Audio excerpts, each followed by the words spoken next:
Radhe Radhe Chinmay. Radhe Radhe. Do I present now or is it at 6:35?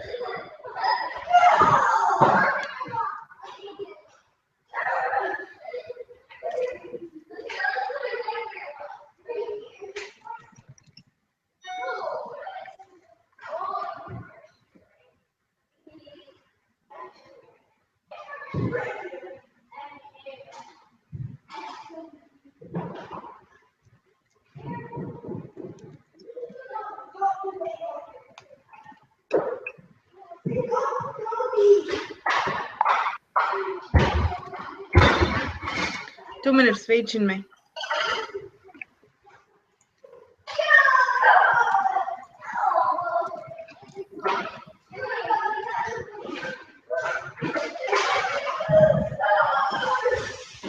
I always talk in Eastern time zone.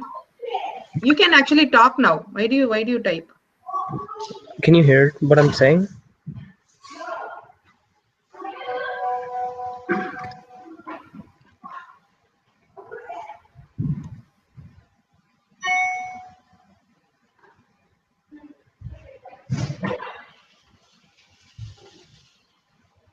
No.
Chinmay, just see your presentation. I mean your computer, Kana.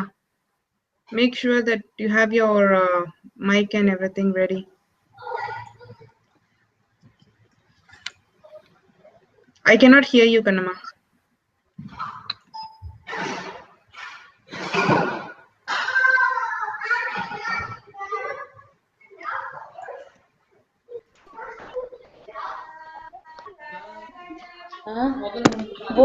இதெல்லாம் போட முடியாதா?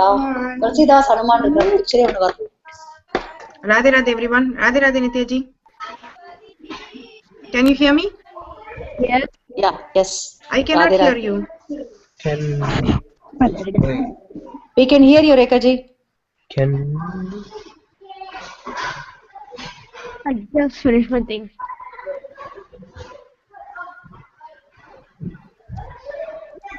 Radhe Radhe.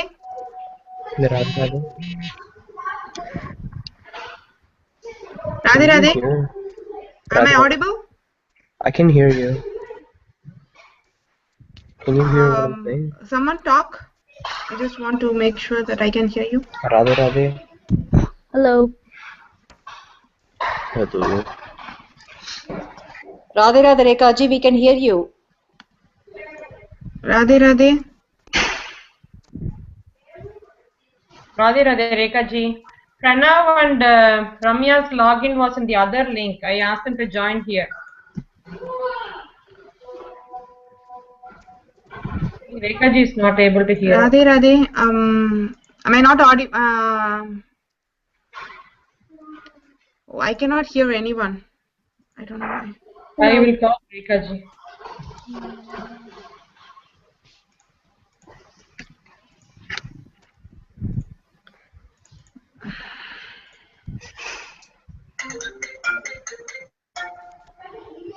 Radhe Radhe Malti ji. Rekha ji, நீங்க mute பண்ணிக்கோங்க. I am able to hear you. We are all able to hear you. உங்களுக்கு தான் நாங்க பேசுறது கேட்கல.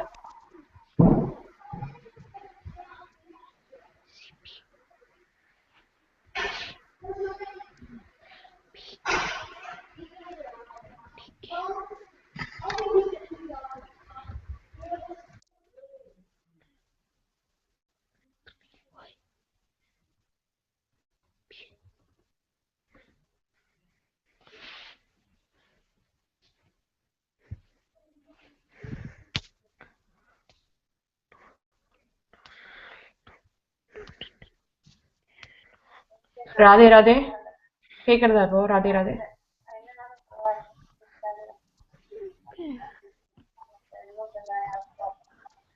But are you able to hear me now?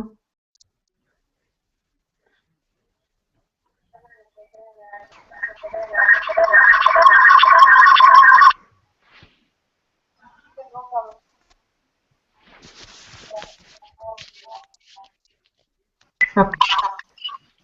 Hello?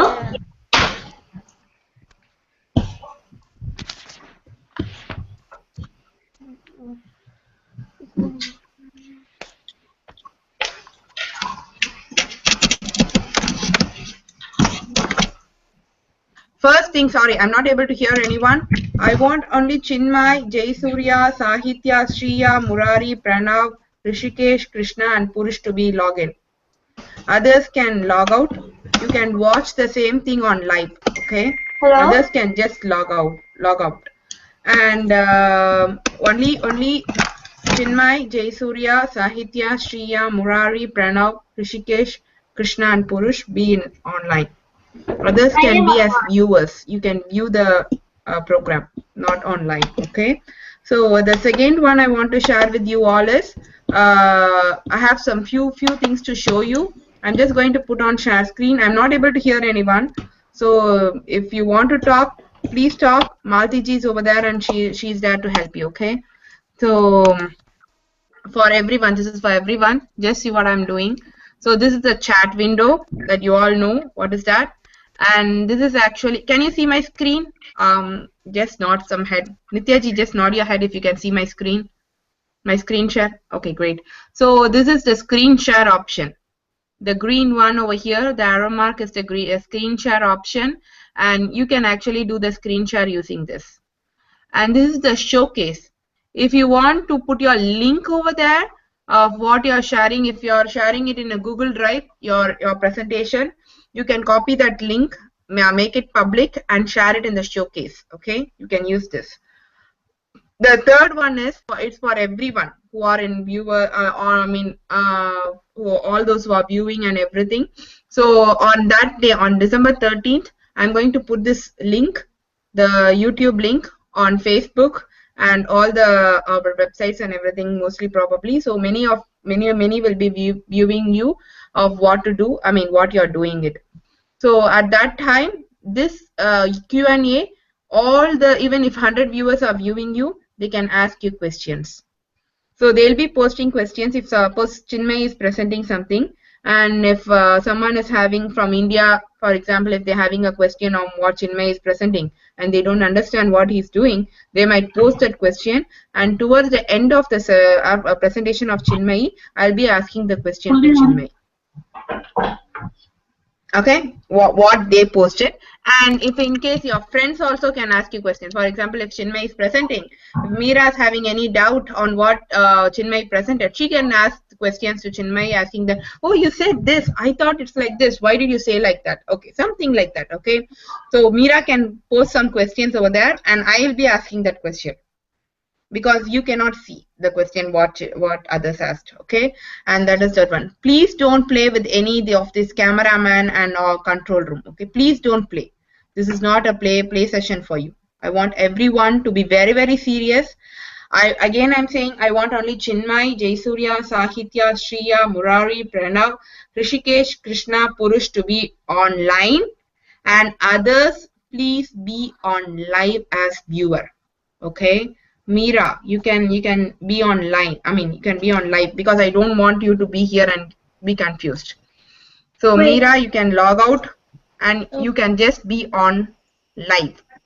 You need not join the call. Okay, because I want you to be on live and watch the video. I'll share the live link with you all, and you can watch the video on live. Okay, so again I'm repeating. First one, Chinmay, Jaysurya, Sahitya, Shriya, Murari, Pranav, Rishikesh, Krishna Prasad and Purush. If you see any of your Anirudh, you can also be on live. I mean, you can also be watching it. You need not be online here. Okay, I have a question, but so you can log out. Meera, you can log out. Others all be presented. This session is being recorded. Okay. this whole session is, yes, Meera, you can. what's your question? Rekha, You can. Shreya is there. Just see the WhatsApp message, Kanna. Chinmay, Jayasurya, Sahitya, Shreya, Murari, Pranav, Rishikesh, Krishna, and Purush. This is the order that I'm again and again letting you know. So I'm not able to hear you, but I'm going to be on. I mean, as a viewer, viewing what you are doing it through my mobile, I'm not able to hear you. So Chinmay, you can start presenting now. Radhe Radhe Malti ji, please make sure. Please make sure that everything is going well. I'm not able to hear anyone.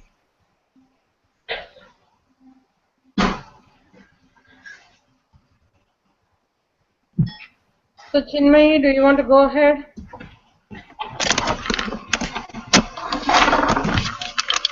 Radhe Radhe Chinmay. Yeah, I'll put the presentation up.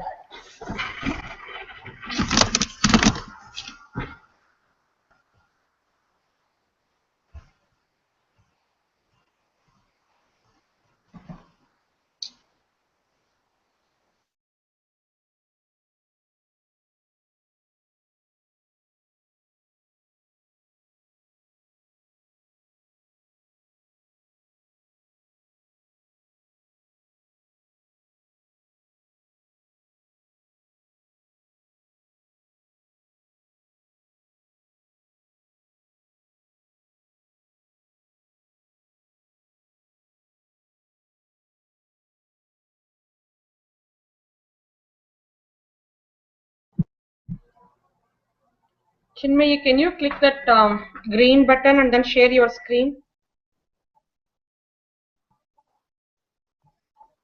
And then start explaining what you want to do. Everyone click on Chinmay's presentation and Chinmay's words so that you can see his presentation, okay? I can hear you now, so you can carry on doing it.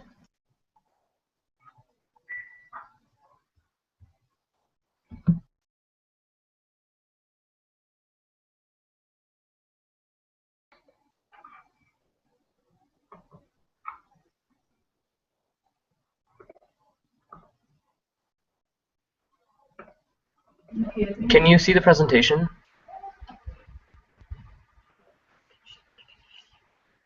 Hello, Radhe Radhe. No, I don't see it. Nitya ji, are you able to see Chinmay's presentation? Yeah, now I see it. Okay. So, can you hear what I'm saying?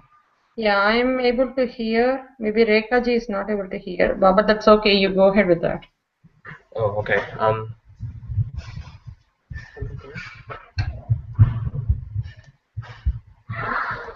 Sorry, I'm having little technical difficulties.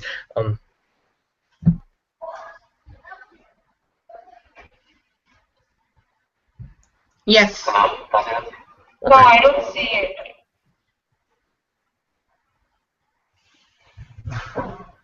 Yes, Chinmay, we can see it. I can see it. Okay. Is Shreya able to see it? Yeah. I can see.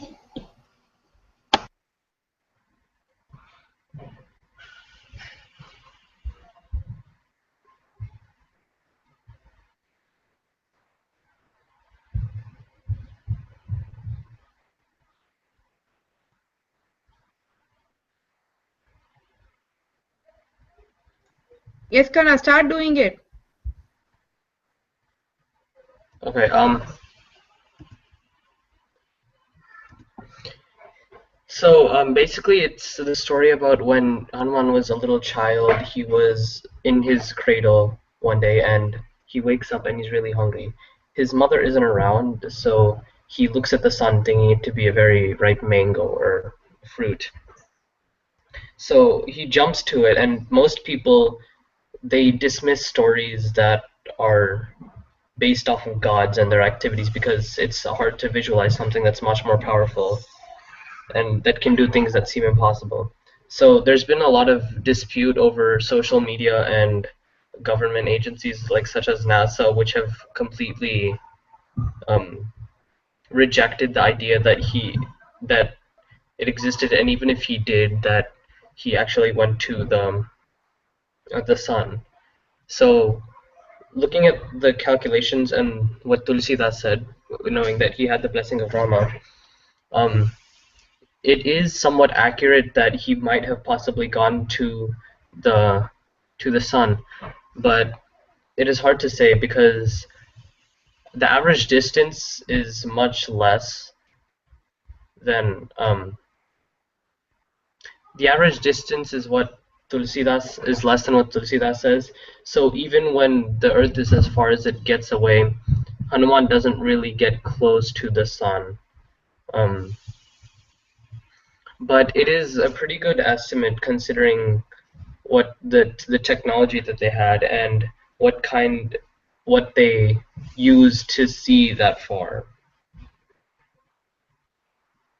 So yeah.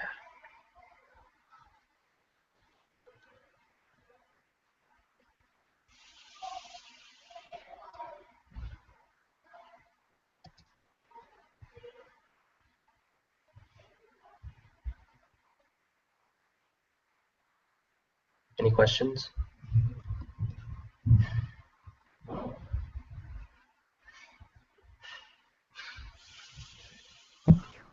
Good, Chinmayi. Who goes next?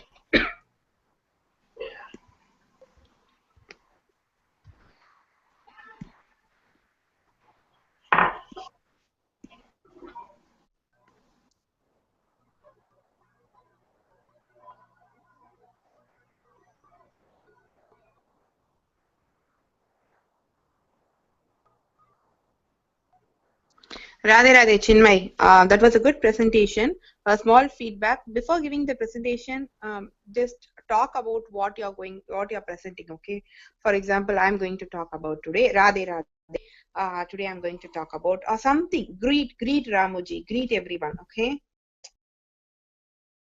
Did you get it? I can hear. I mean, I'm in mobile also, so you can talk to me. Greet everyone. Talk to them, saying that some sort of greeting to everyone, and talk. I mean, tell your topic. This is my topic, and today I'm going to present on this something.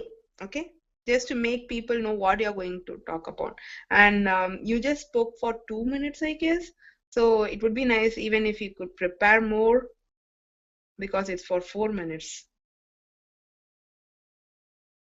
Okay, but it was really good. You spoke about many things, many interesting facts that we don't know about. We don't know, but talk more. Okay, or at least if you have this much content, that's what you can collect. That's fine, but expand it. Try to expand it and talk more on it. Okay, Kanna. Okay, so next one. Who's the next one?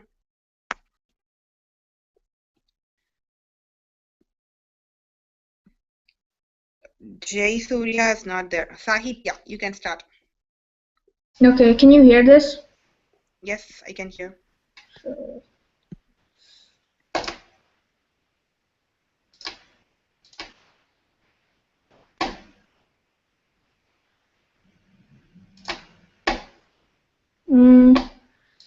I have to. Okay. So, okay, Srinivasa Ramanujan, an overview of his life and accomplishments. Preview: Early life, life in Europe, accomplishments, Landau Ramanujan constant, and interesting anecdote. Early life. Ramanujan was born on December 22nd, 1887, in a district of Tamil Nadu. By the age of 11, he had compiled all the mathematical knowledge of 2 college students that were staying in his house. He then read a book on trigonometry by S. L. Loney, mastered it by the age of 13, and then began formulating his own theorems by the age of 14. He continued to read more and more mathematical texts, memorized them, and became more knowledgeable in mathematics in the process. Life in Europe. In 1913, Ramanujan sent letters to many professors at the University of Cambridge, of which one professor was a man named G. H. Hardy. These two would later collaborate on many mathematical proofs. The professors at the university were very impressed by his work in number theory and invited him to come to Radhe Radhe Sahitya, you didn't change the slides, Kanna. You are just in the same slide. I thought I did. I cannot see. Can you not see the screen? No, you need to scroll down. It's in the first page. If you are presenting the next page, scroll down so that Yeah, it's on a different. It's one of them says early life and the other one says life in Europe. Nityaji, do you see the different screen? I see the Srinivasa Ramanujam, the first screen. Oh well, I'm not sure. I'm on it. Maybe there's like some lag or something. No, we can see only the first. Now it I comes. see life in Europe. Can you see it now? Yeah, now I see the life in Europe screen. Okay, so now can you see it? Can you still see it? Yeah. Okay. Should I? Okay. In 1913, Ramanujan sent letters to many professors at the University of Cambridge, of which one professor was a man named G.H. Hardy. These two would later collaborate on many mathematical proofs. The professors at the university were very impressed by his work in number theory and invited him to come to Cambridge. At first, Ramanujan was reluctant and did not want to go to England, but after his parents approved of the trip, he agreed to go.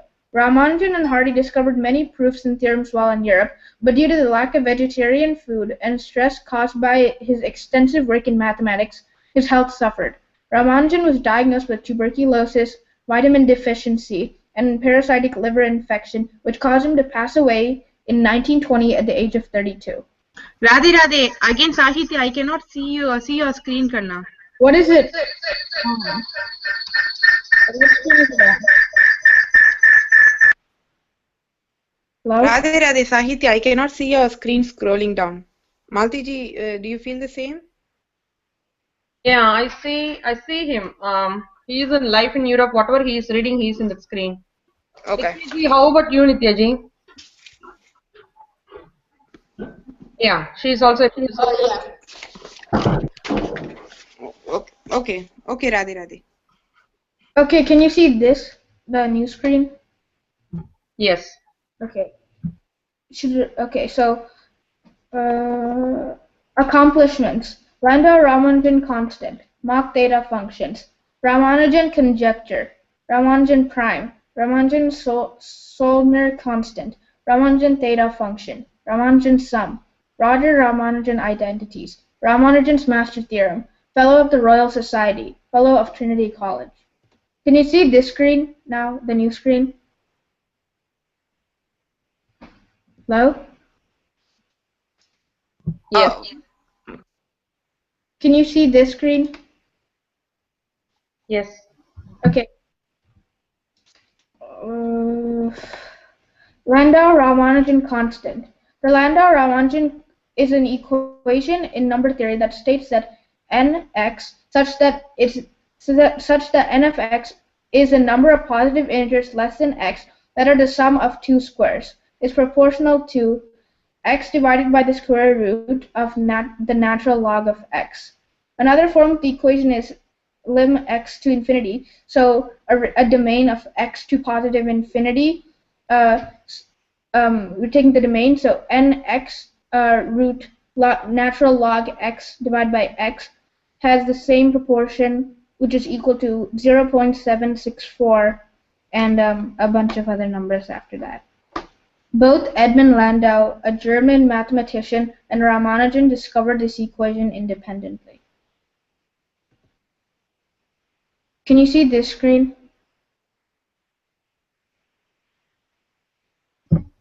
Yes, it's a Landau Ramanujan constant. No, interesting. Okay. Can you see it now? Yeah. Okay. Interesting anecdote. Once in a taxi from London to visit Ramanujan in the hospital, G.H. Hardy observed its number, 1729. He pondered about it, and when he entered the room in which Ramanujan lay ill in bed, he exclaimed his disappointment with it. It was, he declared, rather a dull number, adding that he hoped it wasn't a bad omen. No, Hardy, Ramanujan said, it is a very interesting number. It is the smallest number expressible as the sum of two positive cubes in two different ways. And so 1729 can be written as 1 cubed plus 12 cubed and 9 cubed plus 10 cubed.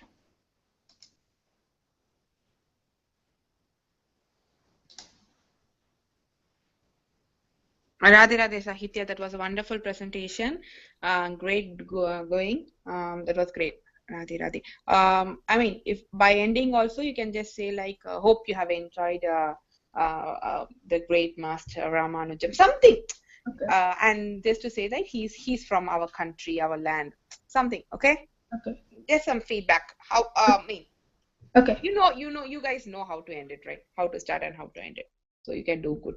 Okay. Next, Jay Surya.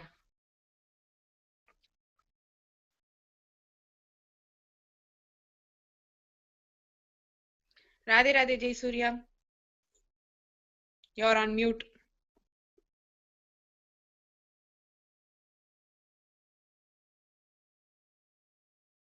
Radhe Radhe.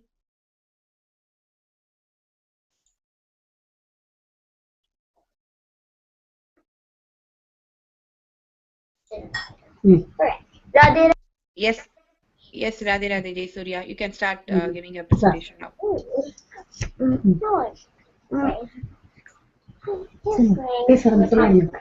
Mars is one of the 12 planets among the solar. Radhe Radhe. Jay Surya, do you have any presentation to share, Kanna? Yes. Then you can share that. Do a screen share. The yellow one, I mean the green one, green arrow.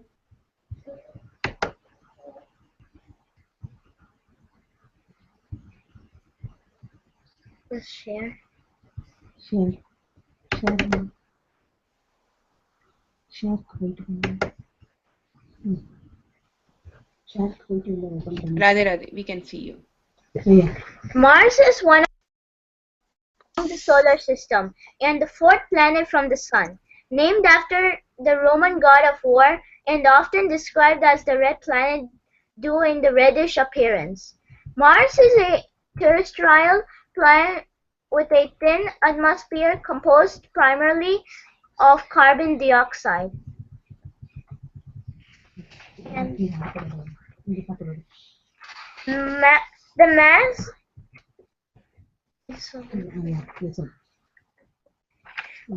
As of September 2014, there have been 40 missions to Mars, including the orbiters, landers, and rovers, but not counting flybys. The most recent arrivals include the Mars Curiosity mission in 2012, the Maven mission, which arrived on September 22, 2014, followed by the Indian Space Research Organization's Mangalyaan orbiter, which arrived on September 24, 2014. The next mission to arrive will be the European Space Agency's ExoMars mission, comprising an orbiter, lander, and rover, followed by NASA's InSight robotic lander mission, slated for launch in March 2016 and planned arrival in September 2016. The two most recent missions to arrive at Mars, September 2014, are the Indian Space Research Organization's Mars Orbiter mission, nicknamed MOM, and the Maven mission. MOM is a proof of concept mission returning images of the planet and data about the atmosphere. India's 1,350 kilograms, 2,976 lb robotic satellite, which is undertaking the 10-month-long, over 200 million kilometer journey to Mars, is equipped with 5 instruments. They include a sensor to track methane or marsh gas, a possible sign of life on Mars, and color camera for taking pictures, and a thermal imaging spectrometer to map the surface and mineral wealth of the planet. The mission will also analyze the thin Martian atmosphere. Mars Orbiter Mission MOM, also called Mangalyaan Marscraft from Sanskrit, Mangala, Mars, and Yana, Craft Vehicle. Mangalyaan also arrived the red planet on Tuesday night, September 23rd, 2014. The primary object of the Mars Orbiter mission (MOM) is to showcase India's rocket launch systems, spacecraft building and operations capabilities. The secondary object is to explore Mars surface features, morphology, mineralogy, and Martian atmosphere using ingenious scientific instruments. MOM facts. Mission to Red Planet. Manufacturer ISAC. Launch mass 1,350 kilograms, 2,980 lb. Payload mass 15 kilograms, 33 lb. Power is solar cells. Mission type is Mars Orbiter. Operator is ISRO. Mission duration 300 days. Launch by PSLV XL. All the best, Mangalyan. Done.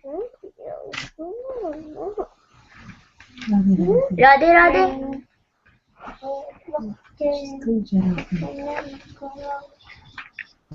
Radhe Radhe, Jai Surya. That was a good presentation. But you did wonderful, but make it more interactive. Radhe Radhe Malti ji, do you have any feedback? Yeah, I am about to say the same. Maybe you can say few, words ending. You add something before the presentation, actual presentation. You add something, Say okay. Okay. Good, but The thing is, it's like too much of complicated words. So make it simple for us to understand. Okay, make it. Even while you are reading, you are feeling it very hard to read each and every spelling. So make it somewhat easier words that you can also understand, and you can be very fluent while talking. Okay. Okay. Okay, Kana. Good job. Radhe Radhe. Radhe Radhe.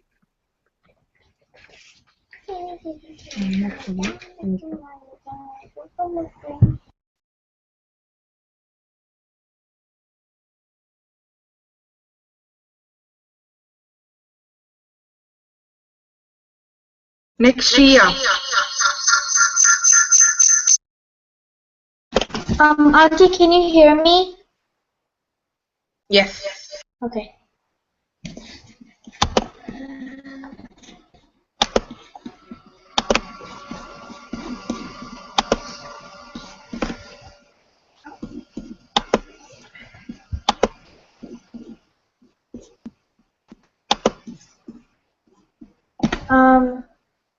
The remains of Dwarka. Get off. The remains of Dwarka by Shriya Senapati. All about Dwarka. Dwarka is a small city and a municipality of Devabhoomi Dwarka district in the state Gujarat in northwestern India. The city's Dwarkesh temple is dedicated to Krishna was originally built around 2,500 years ago, but was destroyed by Muhammad Begta rulers and subsequently rebuilt in the 16th century. Dwarka is one of the foremost Chadram, four sacred Hindu pilgrimage sites, and is one of the Saptapuri, the seven most ancient religious cities in the country. Dwarka is believed to have been the first capital of Gujarat. The name literally means gateway to heaven in Sanskrit.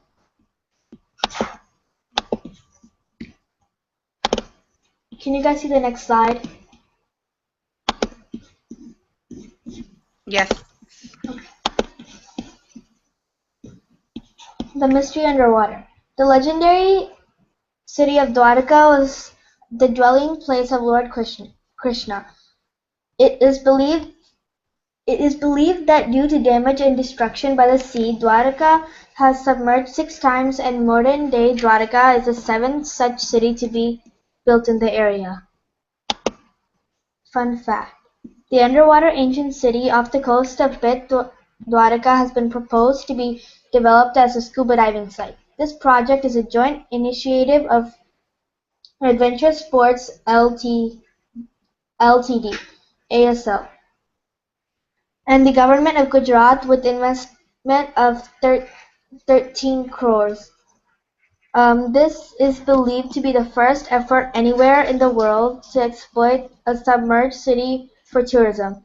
Water and beach sports are also being promoted by the state government, and there are proposals to further promote aerial and submarine sports. The end.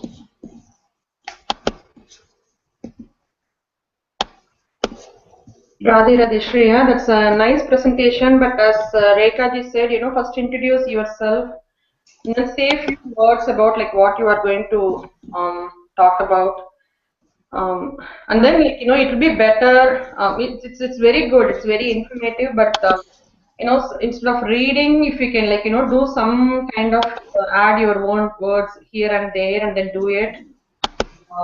Maybe between now and the presentation day, you do little bit practice on how to add few words here and there, and then end it with some Radhe Radhe Namaste. I really I have the opportunity to present it before Ramuji. Mention about Ramuji few words. That will be good because he's spending his time to do this hear all this presentation. Rekha ji. Radhe Radhe Shreya, as Malti ji said, that's true. I'm talking to everyone. Before starting, as said, like you have seen Malti ji presenting, right? She used to have some key points, and she talks on the key points. By just seeing the key points, you cannot understand what is there in the presentation. What is she going to talk? But while she's presenting, while she talks about it, she talks in detail about it, and it makes sure that we understand everything. So make like that. Don't read whatever you are doing a presentation. I want a presentation just as a key points in PowerPoint and to talk about it and to explore it. You all are giving for 1 or 2 minutes. I had a plan of 4 minutes. You are just finishing in 1 or 2 minutes. Please expand it. Okay, just expand it. Be more interactive. Just make some. This is what Dwaraka. You know what is Dwaraka? Dwaraka is a place where Krishna lived. And the Krishna built, the Krishna built the city in between the sea, something like that. Okay, talk as if you are doing a presentation in live. Because now live means what I say is before everyone, people are sitting before you like that. Okay. Then just reading it. Did you get it? Yeah. For everyone, this is for everyone, not for Shreya alone. This is for everyone. I'm just talking to everyone. Okay. And now one more thing. Others, the main thing here is those who have finished the presentation start logging off. And I have shared that YouTube link. Please be on live, on the viewing mode. I want to see how many viewers are there. Okay, because the next set of students will start coming in. Okay. You log off. So I want that smooth transition, not any tension or anything. That's what the presentation day rehearsal is for. Radhe Radhe. So next one, who goes next? Was it Pranav? Yes, Pranav. Oh, Murari. I think it's Murari. Yes, Murari. Yeah.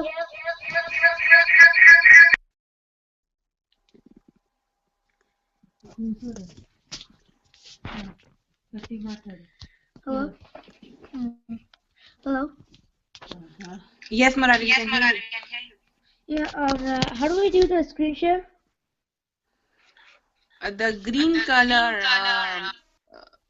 arrow mark. I don't see any green color arrow mark, but I see some thing with people, like a phone and a left and right arrows and stuff. Should I click that or something? Oh, see here. No, it's not working.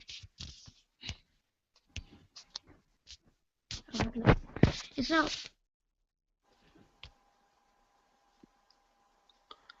See the green color arrow mark. Do you see?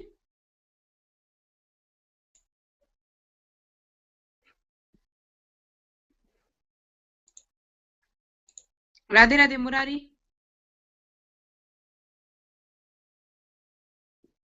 I think he's having some problem. Jay Surya, you can log off, Kanna. You have to be on live viewing in a viewing mode. Okay, you have to log off. You have to be on live in the viewing mode. Okay.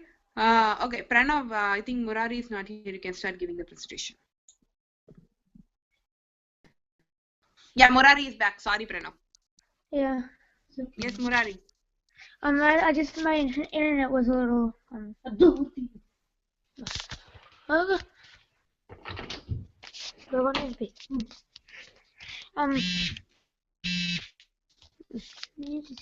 hi.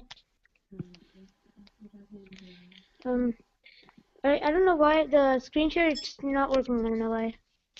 It's just disabling automatically. Or is there another way to screen share or something? Only that way, Kana. You have to do Oh. that green color arrow button. I don't see any green color arrow button. But do you see my screen? No. No. On the left side, do you see multiple buttons? Yeah, I see it on the right side. Okay, what do you see? Something like a Wi-Fi signal, and then there's the one with the phone with the back camera and the left and right arrows, and then there's a button with 3 dots. Not that one. You will see a blue color icon and then a green color icon with the arrow mark. Then a yellow. There are no colors on these buttons. So which one are you using? Are you using the iPad or something? No, I'm on my smartphone. Okay. Is anyone using the smartphone? Because I'm using a laptop, so I don't know how it will look in the smartphone. Laptop. Let me just try to log into my laptop. Yeah, let Pranav or someone, Rekha-ji, Yeah, Pranav start giving. Murari, this should be only on laptop, Murari, because on smartphone there is no option of screen share. It says the video call is not available right now on my laptop. That's what. You should log in only through laptop. No logging through phone. No, on the laptop it's saying that. You can do it, Murari. There are only 6 logins. You can do it.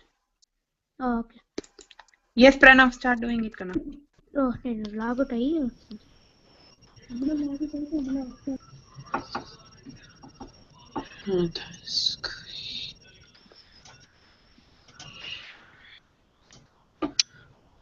Okay, so I'm going to talk about.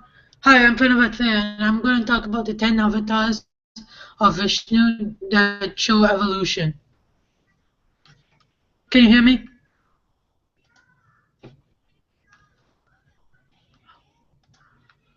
Hello? Yes, we can hear you. Carry on. Okay. So, first off, we have the Kurma avatar.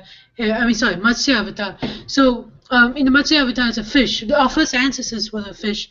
Like, they cannot walk in land. They cannot do anything like that, and it was the first step of evolution that they took from a small unicellular organism into this. Then Kurmavataram is an amphibian. It's a turtle. So what it represents is the movement between fish, something that only can be in one place, to something that can be in many, which then was the second step of evolution. And then was Vahara, which showed the difference between mammals and reptiles, and this also showed like the coming of a human. Then was Narasimha, which it's half animal and half human, which shows exactly the coming of a human. So it's like the change between a human and an animal. Like in our first stages, we were a monkey with a special type of spine that could be straight. It's kind of representing that. And then the Vamana avatar represents the first stage, like as we're dwarves. If you see the evolution chain, we're monkeys, which is short, and we just become taller to become a more human-like form. And that's what this is representing here. And also,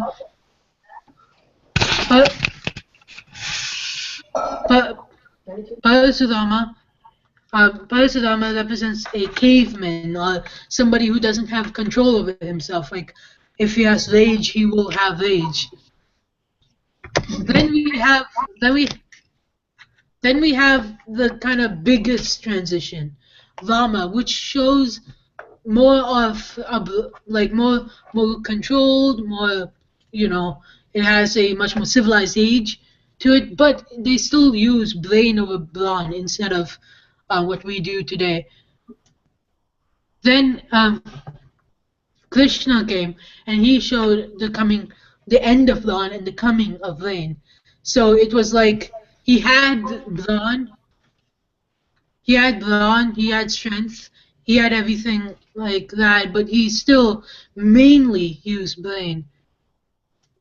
Then I have to take Buddha out because we use Balarama. But to talk about Balarama, Balarama is also, it's before Krishna, which shows like the kind of middle point of the end of the brawn. So he has a lot of brawn, not much brain, but still has more brain than, say, Rama. Then it's Kaikeyi, which is the future. In the future, I mean, we don't know what he stands for, what he's going to represent. We know about, he sits in the white horse and he's but what is he going to do? Like, so we don't know if he's going to be more of knowledge, if we're going to be more brawn. Like, we don't know if the zombie apocalypse is going to come and we have to choose brawn over brain, which is it's always so that's why you never know what the future may be. But even today, they have made things that can make, like, that can have, like, the brains, you can upload the internet into it. They have made those things just very hard to put into your brain and also pretty dangerous. But they also made things that can, just change our world. Like, they've already made a hover car. They already made everything. Really, the future has come in the past. That's how it seems like right now, because everything is coming of a new age and everything is changing. One day we might not even have a body form. Maybe we just be like in a computer screen. And as a Tootsie Pop commercial always said, the world may never know. And that's the end of the presentation. Good job, Pranav. You presented well. Here and there mentioned, like, Lord Vishnu took the form of Matsya Avatar. That's the only thing I see it's missing. And then as we mentioned to other students, mention about like Ramuji, thank Ramuji in a few words. It was good. Rekha ji. Radhe Radhe Pranav, that was a wonderful presentation. The only feedback that I would say is you have actually done a wonderful thing of having the picture and just a key point. That was really wonderful. But if you do a comparison kind of thing, like having Kalki avatar here and something like a computer here, so it would be more visual for us. That just for your improvement. It's not like you have to do it, but just think over it.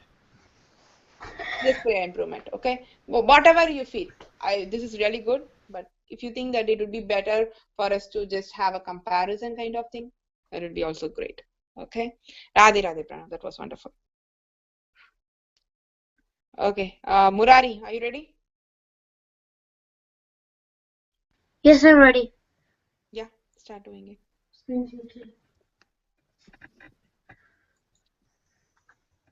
Okay, screen. Share.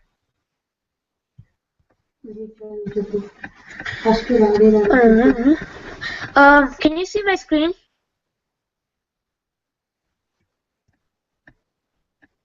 Hello? Yes, Murari, we can see your screen, but I can see only the Google Hangout screen. I cannot see what you're going to present. Oh. Yeah, I got it now. Okay, so today I'm going to talk about a great man who is very down to earth even after his achievements. And he is none other than Abdul Kalam, the 11th President of India. So Here's my first slide. And he was born in 1931 in Rameshwaram, Tamil Nadu, and he died on July 27th, 2015, at Shillong, Meghalaya, India. And he died when he was 84. And he was born to Jendulabdeen and Ashima. And he was famous as President of India, and he was a scientist. And his works and achievements were that he was served as the 11th President of India and was a chief project coordinator for Pokhran 11th nuclear test. And his childhood and early life. He came from a family whose financial conditions weren't so sound enough, and Kalam supported his poor family by taking odd jobs, but he never ever gave up on his education. He graduated from St. Joseph College in Tiruchirappalli in 1954. And he was not satisfied with his degree, so he left for Madras, where he wanted to study aerospace engineering, and graduated from Madras Institute of Technology. And Missa Man. A milestone was achieved when he was locally built Rohini. One was launched into space using the SLV rocket after his success. Government and has advanced the missile developing program Agni and Prithvi under his directorship. From 1992 to 1999, Kalam was appointed as the chief scientific advisor to the Prime Minister and the Secretary of Defense Research. It was during this time that Kalam was served as the chief project coordinator for Pokhran 2 nuclear tests, after which he was fondly called the Missile Man of India. Kalam was served as 11th President of India from 2007 to 2011. Kalam became the first scientist and the first bachelor to occupy the Rashtrapati Bhavan. And in addition to all the profiles Kalam holds, he wrote numerous books which are influential and inspirational books. Among all his books, India to 2020 was widely read and appreciated. And his other books are Ignited Minds, Mission India for the Youth Generation, called What Can I Give Movement, the idea to defeat corruption in India. Kalam serves is a visiting professor at esteemed institutes such as Indian Institute of Management, Indian Institute of Space Science and Technology, Aerospace Engineering, and Anna University. And that's the end. And that's done. This is my presentation. And this is my presentation. That's the end. Good job, Murari. A little bit okay. Even when you're reading, read slow. You're explaining. Radhe. Yes. Radhe, Murari, that was a good presentation. Radhe. Okay. So Murari and Pranav can log off and give space for other children to come in. This should be a smooth transition, okay, Kanna? I'm again and again saying. During the day, I'm not going to say like you log off on live. So this should be a smooth transition. So once you are finished, you're going to log off and others will come in one by one, okay? Radhe. Log off. If you log off, you should be on live viewing others, okay, Kanna? You might get some feedback. Radhe, yes, Rishikesh.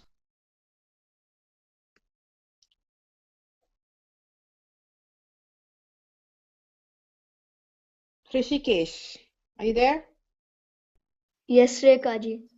Yes, I cannot see your video. It's on. No. Radhe, Malti-ji, you can see, and can you see it? I'm having problem with computer. How do we see?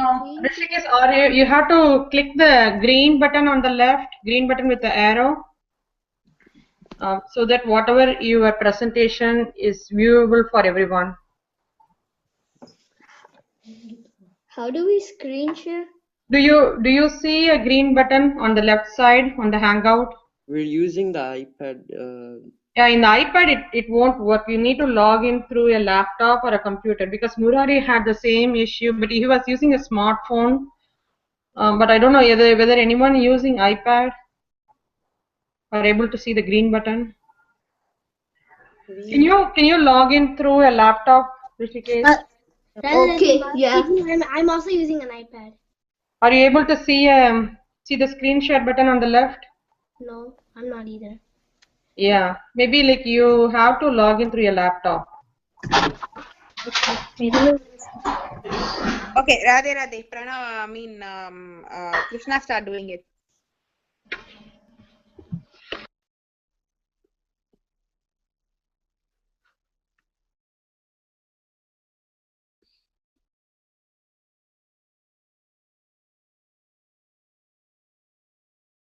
Radhe Radhe Krishna.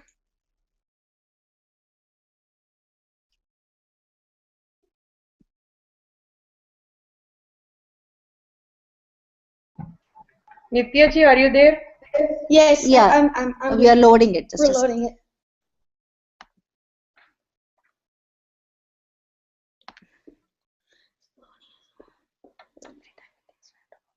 Oh, here it is. Okay, hold on. Do you see it? Screen share. No, hold on. I have to screen share. I don't. Just Google Hangouts. No, desktop 2. No. Start screen share. Can you see the screen? Can you see the screen? Let me check. Log into my account. Go log onto my account. Oh, I think they logged off. Oh, this. Nityaji, Rekhaji, I think Nityaji got logged off. Do you want to go with someone else? How about Rishikesh ready?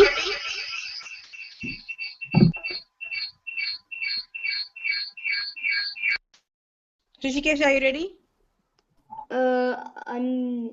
I'm about to get ready. Okay. Prithvi, how about you? Do you want to go now?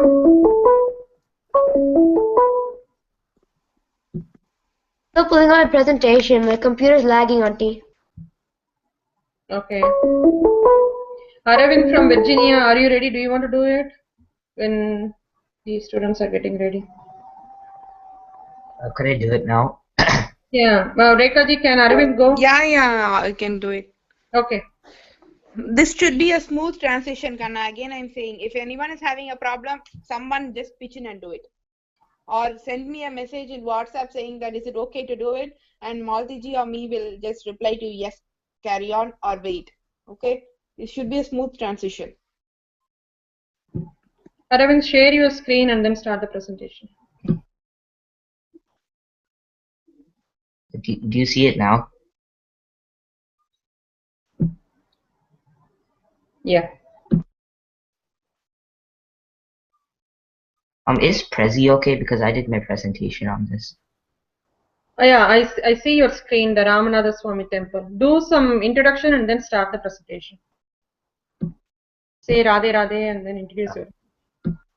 Radhe Radhe. My name is Arvind S. Rajesh, and I did my topic is for my presentation is the Ramanatha Swami temple, and it's an architectural it's an architecture in Ramaneshwaram in India and Tamil Nadu. So the Ramanatha Swami temple is a Hindu temple dedicated to God Shiva located on Rameswaram island in the state of Tamil Nadu, India. It is also one of the 12 Jyotirlinga temples where Shiva is worshipped in the form of a Jyotirlinga. English, Pillar of Light. The temple was expanded during the 12th century by Pandya dynasty in its principal shrines. According to the Ramayana, Rama, the seventh incarnation of God Vishnu, is believed to have prayed to Shiva here to absolve the sin of killing at Brahmana, committed during his war against the demon king Ravana in Sri Lanka. Rama wanted to have the largest lingam to worship Shiva, He directed Hanuman, the monkey lieutenant in his army, to bring the lingam from the Himalayas. Since it took longer to bring the lingam, Sita, the wife of Rama, built a small lingam out of the sand, available in the seashore, which is believed to be the lingam in the sanctum. Rameswaram has an average elevation of 10 meters, 32 feet high. The island is spread across an area of 61.8 square kilometers and is in the shape of a conch. 74% of the area has sandy soil due to the presence of sea, and it has many islands surrounding it. The Palk Strait in the northwest and Gulf of Mannar in the southeast. The Ramanatha Swami Temple occupies a major area of Rameswaram. The beach of Rameswaram is filled with no waves at all. The sea waves rise to a maximum height of 3 centimeters, and the view looks like a very big river. Rameswaram has dry tropical climate with a low humidity, with the average monthly rainfall of 75 millimeters. The highest ever temperature recorded in Bambam Station was 37 degrees, and the lowest was 17 degrees. How it was made. The materials that the temple is constructed out of is stone, limestone, and granite. There's many more, but those are the main three. This is a picture of it in modern day times. At the end, the Ramanatha Swami Temple is truly an architectural wonder. I'm done with my presentation. That's good, Aravind, but maybe instead of reading, if you can change little bit, kind of explaining what you are trying to say, that will look good. And then go a little bit slow, and then if you want, you can add few more points. I think it went very quick, your presentation. You can add, but overall, the topic on the presentation was very nice. Radhe Radhe Rekha ji. Radhe Radhe, Arvind, I have the same feedback as Malti ji sir. Radhe Radhe. Yes, next one, how about Meera ready?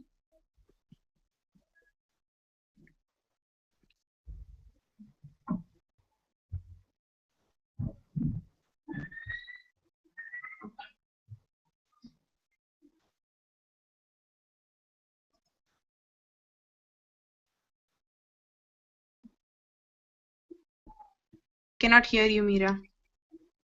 Can you see my screen? No. No.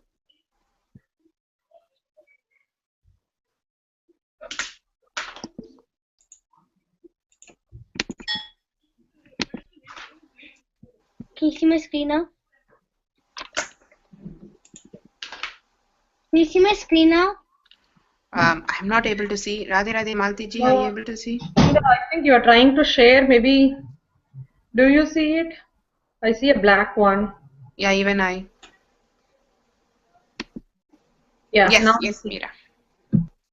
Can you see my screens now? Can you guys see my screen? Yes, yes, Karna, we can see you. So, my topic is on Dwarka, and I want to find out if there are remains of Dwarka still found under the sea, and if it's a mythological city or not. So today I'll be talking about the greatness of Dwarka and the research and remains of Dwarka. So the greatness of Dwarka is it's one of the sacred cities, Saptapuri. In quotes, Saptapuri. Sapta means 7. And Lord Krishna built Dwarka to protect the citizens from the Yadavas. It was built on a submerged land released by ocean. And Dwarka is described in the Srimad Bhagavatam. Tells how the beauty of Dwarka is. And this is the sloka I put here. The city is also studded with gems and tall buildings long time ago.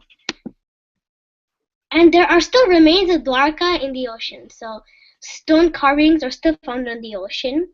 And archaeologists remains remains have found, so archaeologists have gone 120 feet underwater to find remains of Dwarka, and this estimates that the civilization is to be 9,000 years old.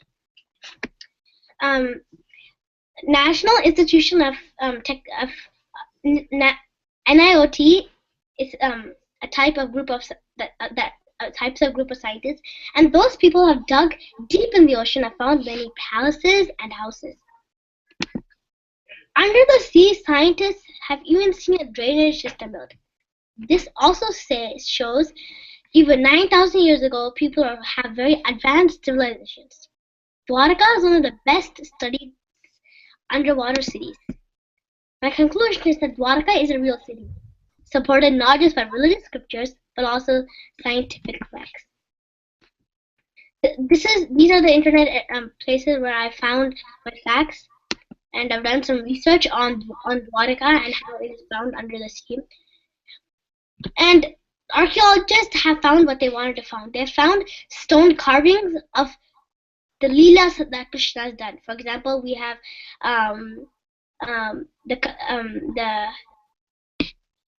we have Leelas like,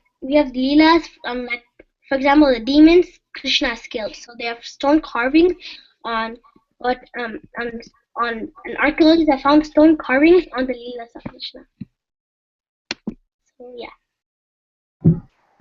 That's very nice, Meera. You presented very well. Good job. Just to say, end with Radhe Radhe. Thank Ramuji. Few stuffs. Other than that, the presentation was very good. Radhe Radhe, Meera, that was a good presentation. As Maltiji said, the same thing I also have. And you said this is the sloka. Then saying this is the sloka, you can tell the sloka, right? Yeah. This is the sloka is not the right way of telling, like you read it and I will see. That's not the way. So read the sloka, and you did it a good job. Radhe Radhe. Okay. And those who are finished, Aravind and Meera, you can be on the viewing mode. Okay. You can log off from here. Okay, Radhe Radhe. Yes, Hrishikesh, are you ready?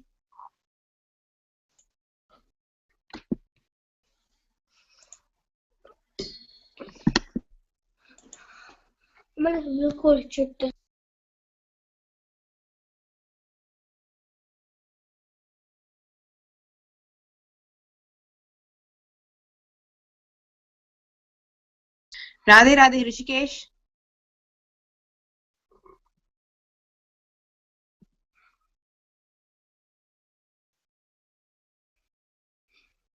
Radhe Radhe.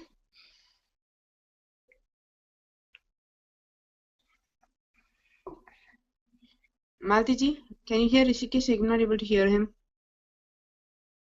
No, I don't hear Rishikesh. Okay, no problem. Krishna, carry on.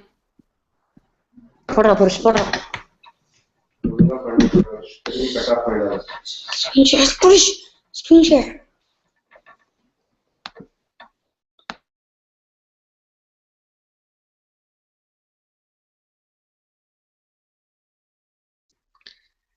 Radhe Radhe.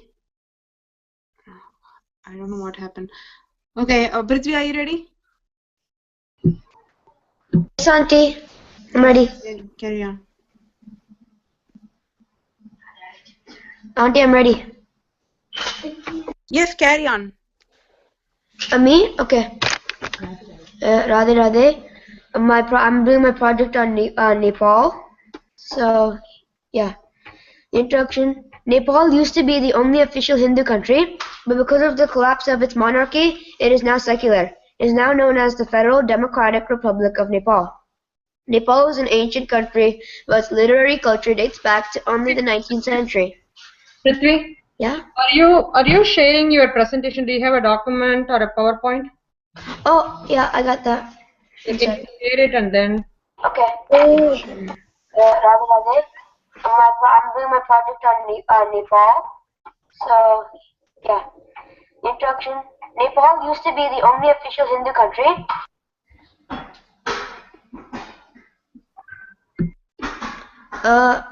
Auntie, can I go now? I see it now. Go ahead. Okay. So Nepal used to be the only official Hindu country. Collapse of the monarchy caused it to be secular. It is now known as the Federal and Democratic Republic of Nepal. Nepal is an ancient country, but its literary culture dates back to only the 19th century. Nepal contains the Himalayas and the Kathmandu Valley, both of which are famous tourist attractions. Why I chose Nepal? Because it has many connections with India. Historians argue that it was once part of India. Because it used to be the only official Hindu country in the world, and it is very interesting and many people not know a lot about Nepal. And and an overview of the relationship, they are both ancient and close, both have common ethnic, linguistic, and cultural identities, and the 1950 Indo-Nepal Treaty of Peace and Friendship, and also they have an open border. The governmental system of Nepal. Until May 28, 2008, Nepal was a constitutional monarchy, but that was changed with the Constituent Assembly, and now the country is a republic. There is a prime minister who is head of government and a president who is head of state. It is made up of the executive body and the central government of Nepal.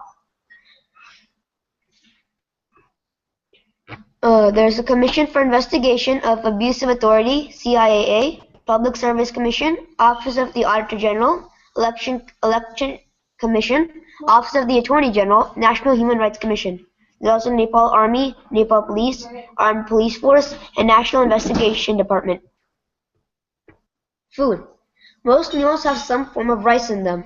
Rice can be eaten with roti, pickle achar, and takari.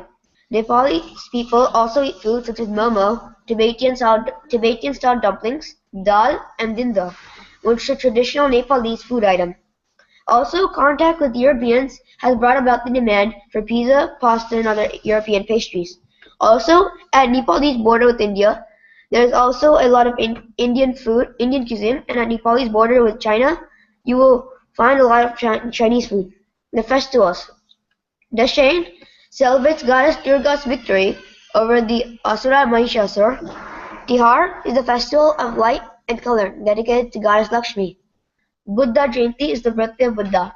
Gai Jatra is to remind people that the god of death, Yamaraj, must be feared. Tej is to celebrate women's welfare, and Krishna Jayanti is the birthday of Krishna. Also, there are three more called Fagan Purnima, which celebrate colors, Maghi Sankranti, which hopes to end winter and bring about the start of spring, and Mahashivaratri, birthday of Shiva. There's also the Himalayas, which are the most well-known mountain range in the world. They contain the tallest mountain in the world, Mount Everest, and they are also believed to be the abode of the gods. The Kathmandu Valley. It is what Nepal is named after, and it also contains the biggest portion of Nepal. It is also a very famous tourist attraction. The Pashupatinath Temple. Pashupatinath Temple is a temple of Pashupatinath, the patron deity of Nepal. And the Swayambhunath Temple is worshipped by both Hindus and Buddhists.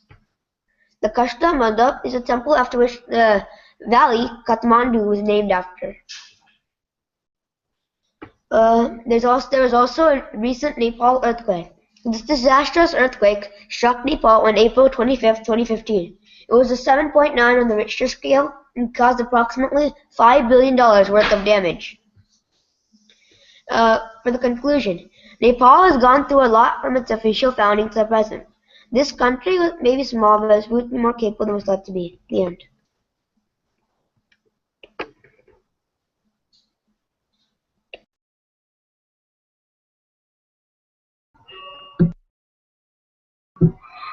Good job, Prithvi. It was good presentation, and I see like a snow or glitter all over your screen. That was good. Yeah, go a little bit slow. You did very good. Collected good points. Go a little bit slow. Okay. Radhe Radhe Prithvi, that was a wonderful presentation. Great. The snow was really beautiful. Really realistic. Radhe Radhe. Prathamesh and Hrishikesh, it would be nice if you can log in using one ID, but today is okay, but on the real presentation day, please try to use one login as Purush and Krishna are doing, okay? Yes, Hrishikesh, are you ready? Prithvi, you can log off Karna and be on live, on viewing mode, okay? Yes. Rishikesh, are you ready?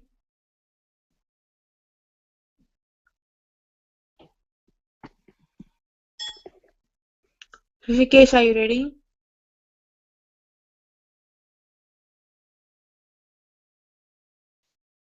I cannot hear you.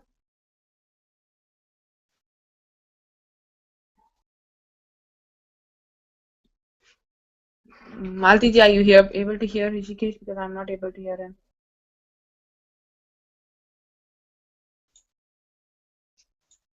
Radhe, Radhe. Radhe, Radhe. Are you able to hear Rishikesh? I'm not able to hear him. No, Rishikesh, I'm not able to hear you. Rishikesh, you are on mute. Yeah, but I'm not able to hear you. Say Radhe, Radhe. No.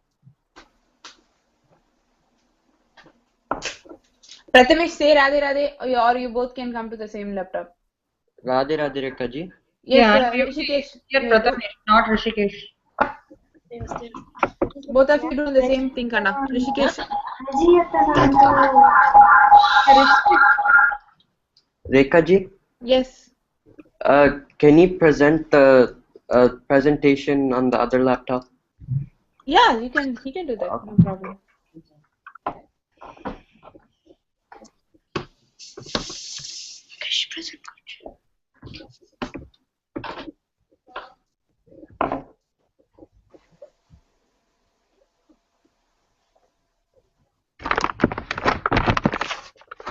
Are you getting ready, Rishikesh? Within that, Krishna can do the presentation. Yes, Krishna. I'm ready. Okay. Oh, okay. Yes, Rishikesh, do it. Krishna, wait. Yatta's a loading present.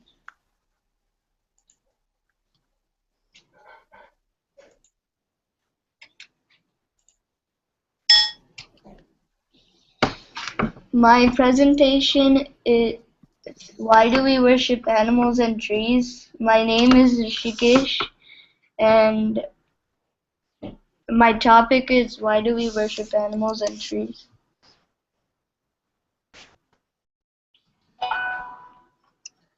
Why do we worship the cow?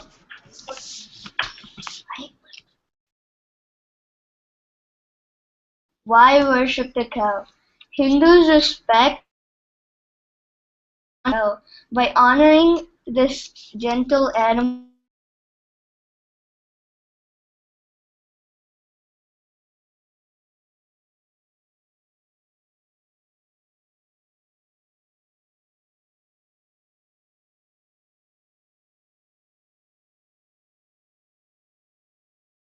Radhe, Radhe, Rishikesh.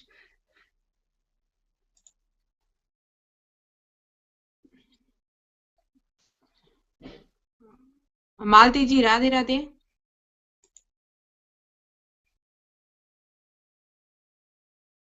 Radhe, Radhe. Rishikesh, maybe Rishikesh got A consort of the god Vishnu. A person who waters and cares for the tulasi daily is believed to gain moksha, salvation, and the divine grace of Vishnu, even if he does not worship it. Every part of the tulasi plant is revered and considered sacred. Why do some Hindus worship monkeys? Monkey is believed as the form of god Hanuman or Bajrangi Bali, the god of power and strength. Why do Hindus worship Hanuman with the betel leaves? After the success in the war against Ravana, Sita Devi spotted Hanuman in a betel leaf garden. When Hanuman bowed to her feet, seeking her blessing, Sita Devi plucked few betel leaves and showered on Hanuman in order to bless him. So the ritual is still followed. Why do Hindus worship animals and trees in general? Hindus regard all living creatures as sacred mammals, fishes, birds, and more. We acknowledge this reverence for life in our special affection for the cow. In Hinduism, it is believed that God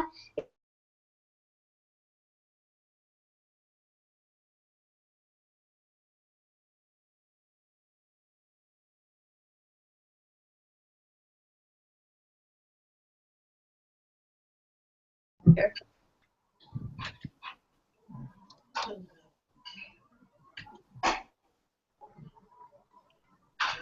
Hey Rishikesh, are you able to hear me? Huh? Yeah. Yeah, your presentation, it was a very good presentation, but in the middle, we are not able to hear you. So maybe you need to check the audio why it was not kind of smooth, the slides and your voice, but you did presented very well. That was good.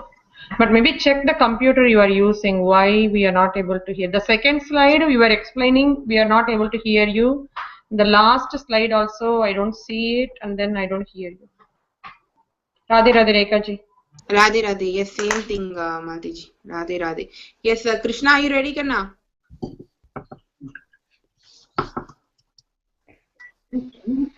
Yeah, I'm ready. Yes, start doing.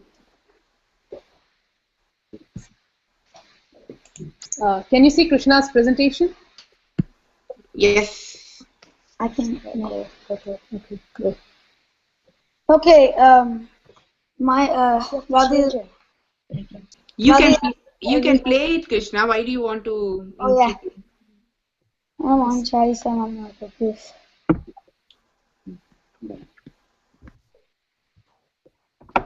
Hi, my name is Krishna. Today I'm going to talk about something called Hanuman Chalisa, mathematical proof.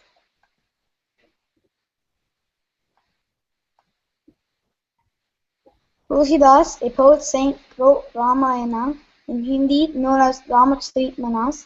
He also wrote Hanuman Chalisa, which I'm about to tell you. Once King Akbar called Tulsidas to recite some poems for him. Tulsidas declined, so Akbar got very furious and imprisoned him. Tulsidas was Rama Bhakta, so monkeys came and began to hurt Akbar's people. Some people suggested that Tulsidas should be freed.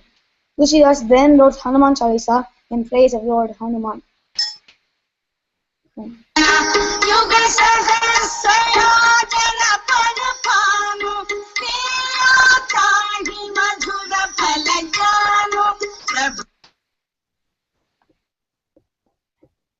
Yuga Sahasra Yojana Parabhanu Liyo Tahi Madhur Parajanu. It was sung by one yuga equals 12,000 years, one sahasra 1,000 years, one yojan is 8 miles, one yuga times sahasra times yojan, distance to sun, Banu, 12,000 times 1,000 times 8 equals 96 millions. 1 mile is 1.6 kilometers, so 96 million times 1.6 equals 15 billion 36 kilometers. Okay.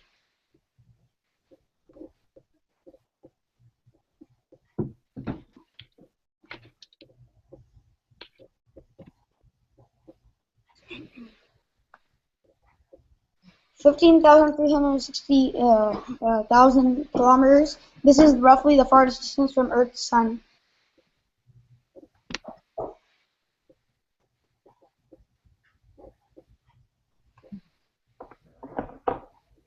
Thank you, Ramya-ji, for listening. Ramu-ji for my presentation. And special thanks. Krishna, that's wonderful. You need to teach us how to do all this. It's very interesting presentation. Good job. Rekha ji, Radhe Radhe. Radhe Radhe Krishna, that was a wonderful presentation. My only feedback is, less the time, okay? You can actually lessen the time. And for example, the first slide you gave it for this thank you slide is for 10 seconds, but you have finished it in 1 second or 2 seconds. So you talk and then put the slide time. Okay, better talk and then put the slide time. Okay, then because you are finishing it fast and the slide is for there for a long time. It somewhat look odd. Radhe Radhe. Yes, Purush.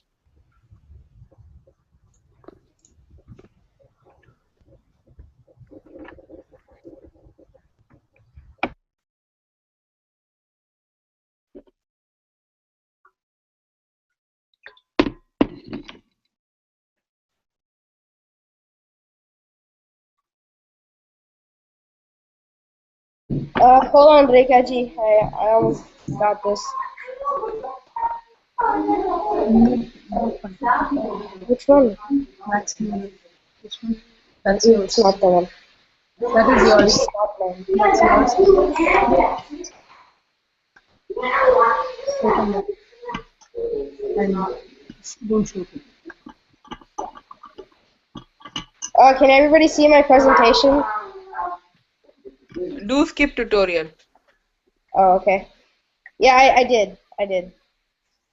We cannot see that. Is it still on skip tutorial? Oh. Yes. I think it's just slow.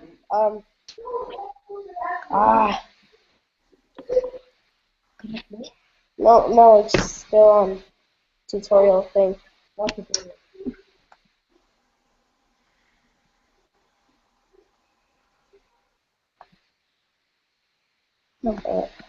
It's okay, Purush. You can do it next, okay? Yes, Oh, Prathamesh. it works now. Are you ready? Yeah. Can you see it? Yes. Okay, great.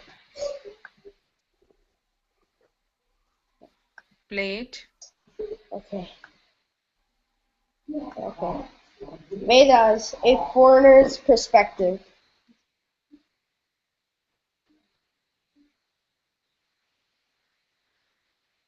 Who's this guy in black and white, you may ask? My name is Max Muller. Let's just say that I was born in primitive times in Germany, 1823 to be exact, but there's more to me than you think. First of all, not to brag, I've written many books on the Vedas, like A History of Ancient Sanskrit Literature, Introduction to the Science of Religion, What India Can Teach Us, and Systems of Hindu Philosophy.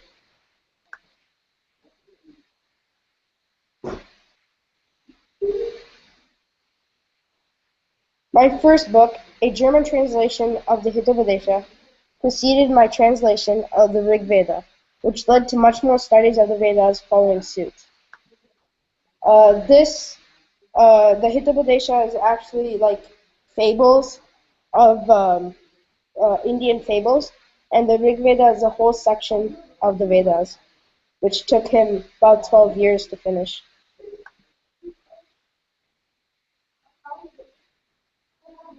My contributions to Sanatana Dharma will hopefully lead the way to foreigners understanding how right the Vedas are. They even predicted the Kali Yuga representing evil. The Vedas should always be respected as they deserve.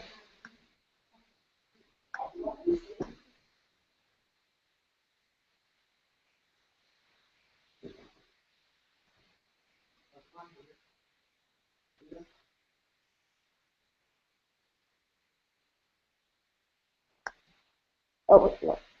That's it, Rekaji.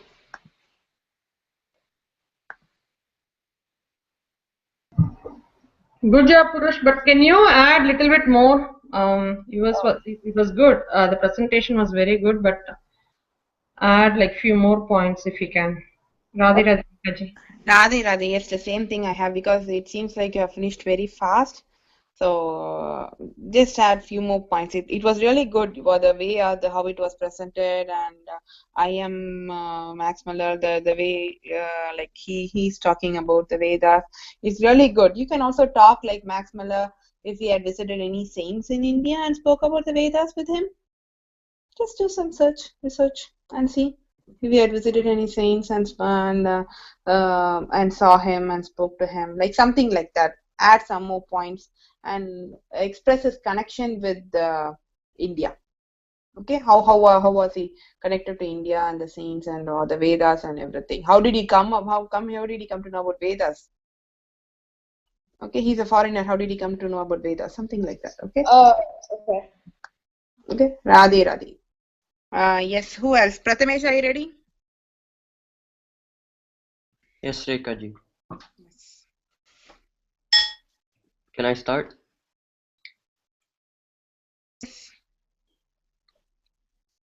Radhe Radhe Rekaji, can I start? Yes. Okay.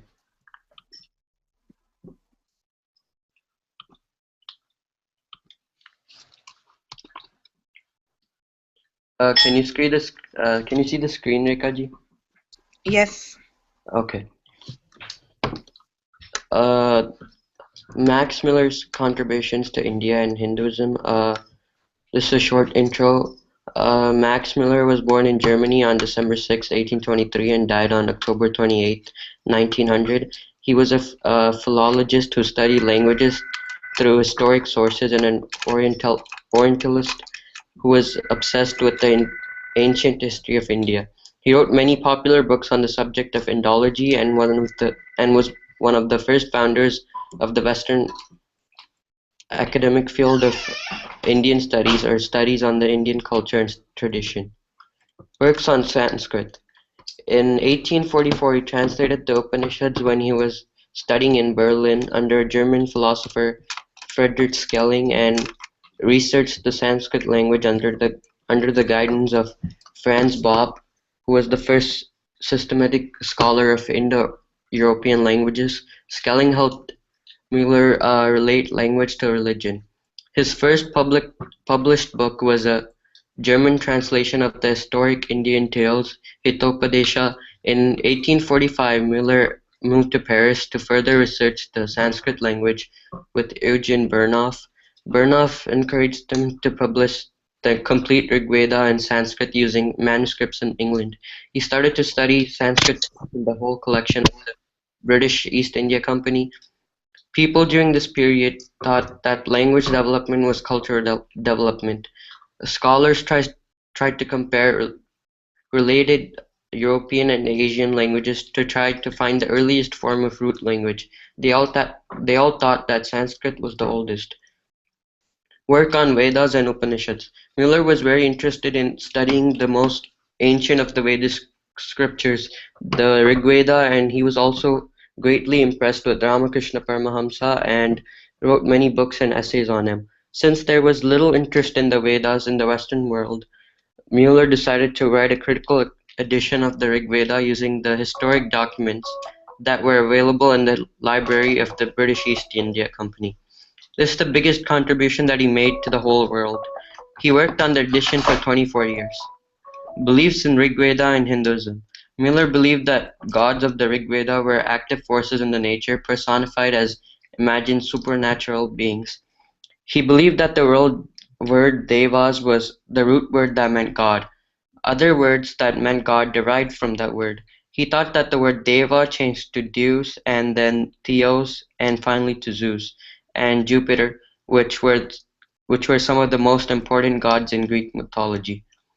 Views on India.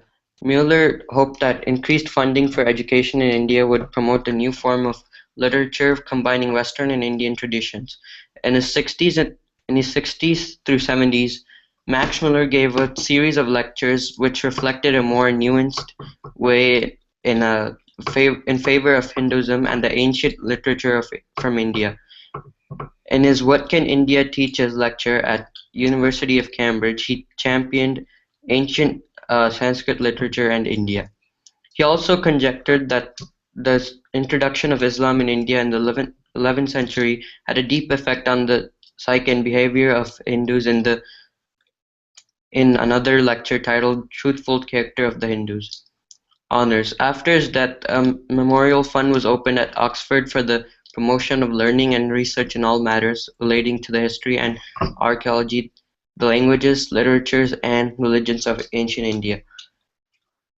And the Goethe Institutes in India are named Max Muller Bhavan in his honor.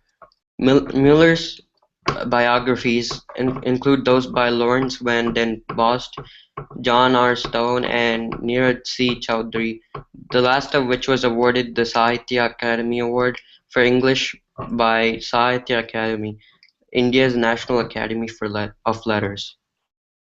A couple of quotes.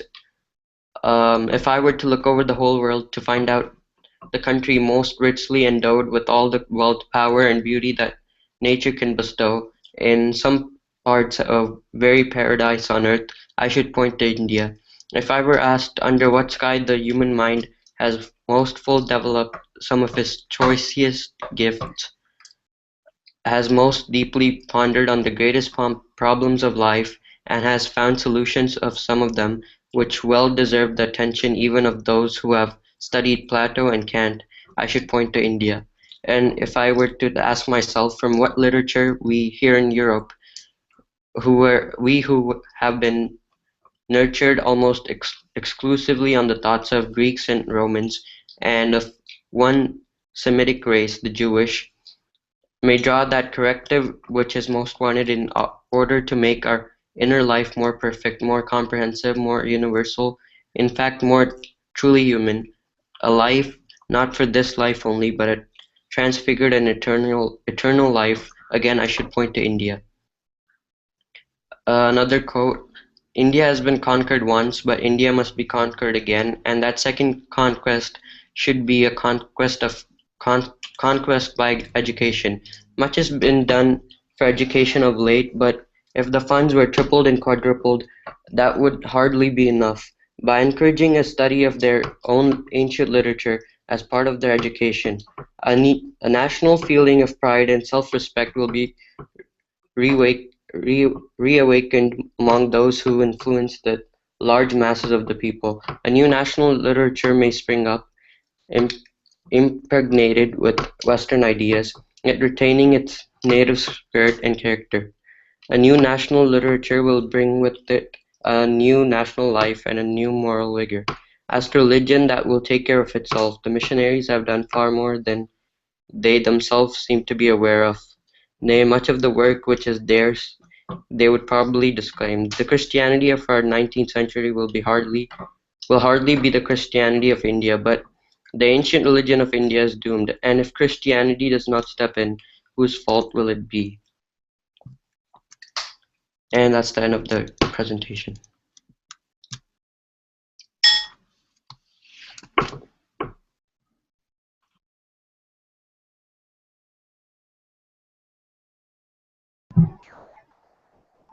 Good job, Prathamesh. You did very good and collected all the points too. Radhe Radhe, Radhe Radhe Prathamesh, it was a really wonderful presentation. Radhe Radhe. So coming to next one, how about Sibi?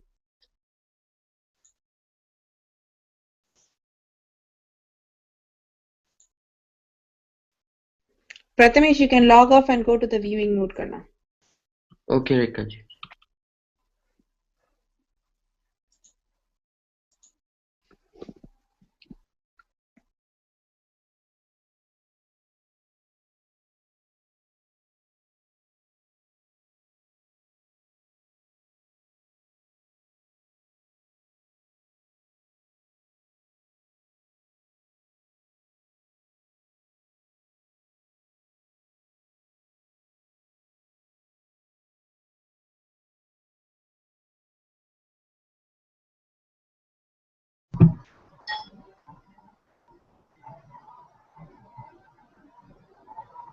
Okay, Sibi is logged off. Yes, Kishori.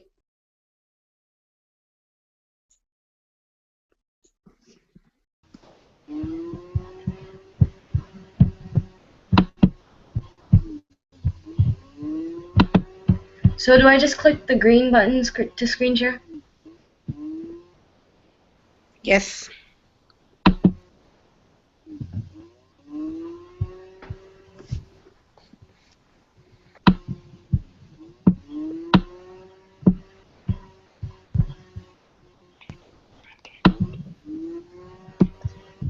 One second.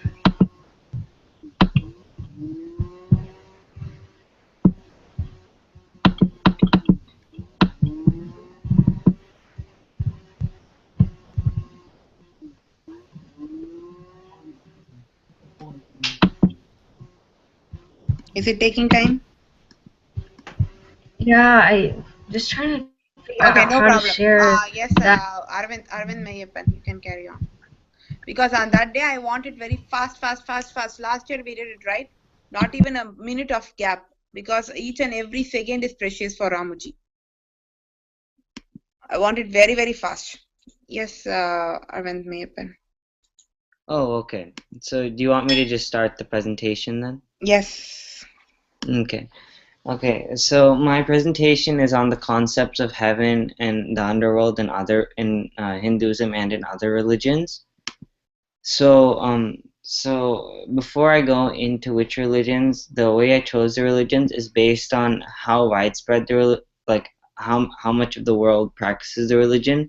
So like if you look at the statistics, Christianity is practiced by 33% of people, Islam 20.1%, Hinduism is 13.3%, and Buddhism is 6%. So I chose those four religions to discuss the topic of heaven and the underworld. So in the first one, in the first religion, Christianity, the most widespread religion. So the concept of heaven, it's supposed to be the home of the Christian God, like the supreme God of Christianity and his angels. It is also the abode for those who have lived righteous lives, meaning people that have helped others, and it can only be visited in the afterlife of a normal human, unless that being is holy, like in their instance, a saint. And for saints, heaven is a temporary place to take rest, because the saint's soul, it's meant to continue coming back to earth so they can keep on helping others. So heaven is just a temporary place for them to rest until they can come down and help more people. And in the underworld in Christianity, so basically it's supposedly the place farthest in the universe, farthest from God and his followers. People get sent to the underworld by God without their own consent when they commit a mortal sin. This basically means a sin in cold blood, with an evil purpose, and especially when they take another person's life. And it's also when they refuse to accept God's love in order to do penance for their mistake. They're in the underworld. They're eternally punished with some form of labor, and there's also a lake of fire for extreme punishment. And then in Islam, they call their heaven Jannah, and it's the same concept of Christianity, except that in Islam they have various levels of heaven that you get into based on your societal level. There's one called Firdaus, which is the highest level for priests and martyrs. And also getting to heaven, it just doesn't require that you do good deeds like in most religions, but you also have to follow various moral rules given in the Quran. And so basically, their concept of heaven, it's like their concept of heaven. Basically, it's almost like their heaven. It's not. It's almost easier to get into, but there are various levels of heaven with various level of enjoyment and connection to God. And then there's the underworld, which is called Jahannam, and that's the underworld, which is the place far from God, where people that don't believe in God treat his followers poorly or break his laws reside. And basically your admittance into the underworld is just basically based on which is based on if you don't believe in God, and if you don't believe in his ways. And their underworld, Jahannam, is divided into 7 chambers for different sinners, and it has burning fire or boiling water for extreme punishment to prisoners. And then in Hinduism, it's a little bit harder because there are various branches that interpret it. But in one of the branches, one of the most popular branches, they say that there are 14 worlds in the universe, 7 upper worlds and 7 lower worlds. The 7 upper worlds are Bhuh, Bhava, Swa, Mahaha, Jana, Tapa, and Satyam.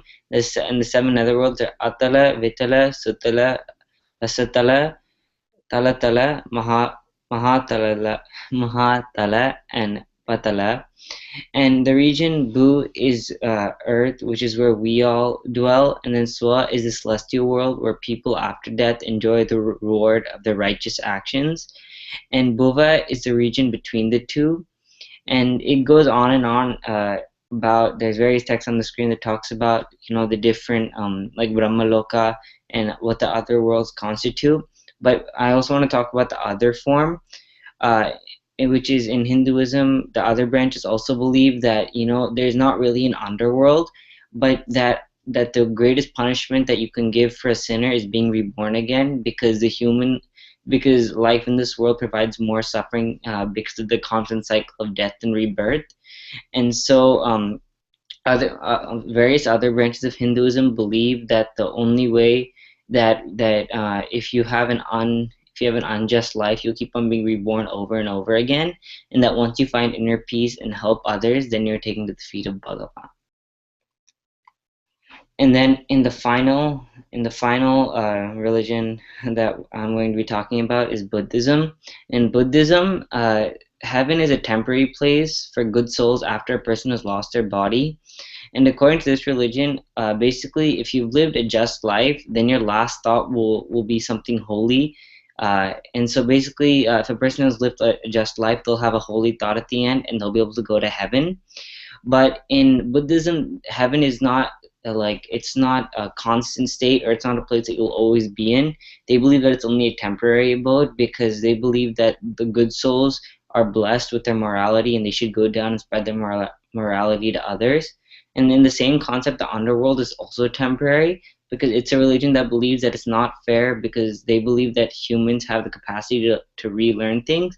So they think that if you do something wrong, then you will learn over time what you have done is wrong, and after punishment you can go back to earth and get another chance. So they believe that the underworld is temporary, and after you're punished, you have another chance to go back up and undo your wrongs and go up to heaven. And that's all I have. So.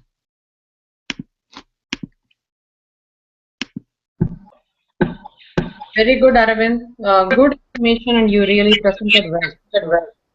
I like the topic. Thank you. Radhe, it was a very good presentation. The only feedback is, can you please correct the spelling mistakes in the presentation? Yeah. Sorry about that. No problem. So, great. Wonderful. Radhe. Yes, Sibi, are you ready?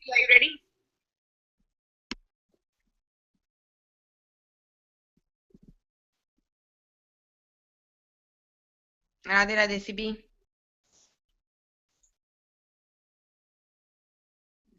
Radhe. Radhe.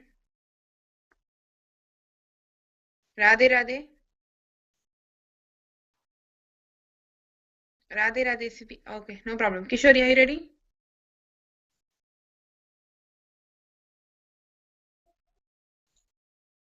Yes, Auntie, 1 second.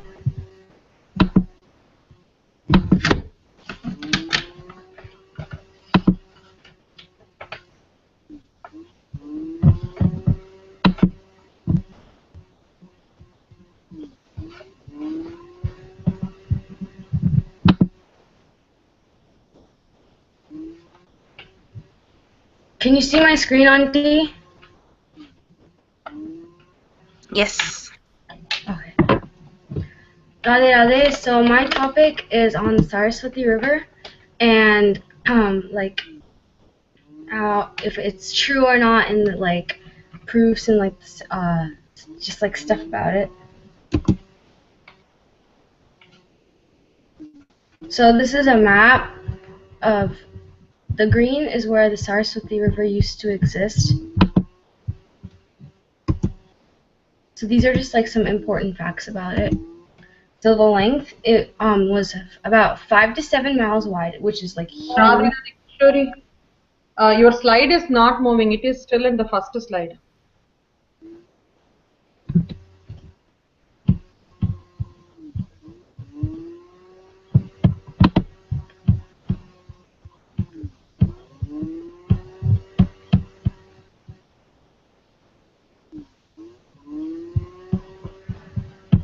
I'm not sure what's wrong. Can you see it now? The next slide. I see the first slide, the Saraswati River. Even me, Kishori.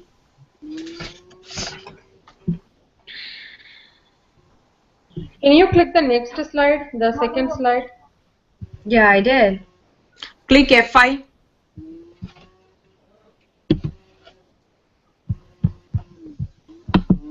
Wait, what do I click? F5.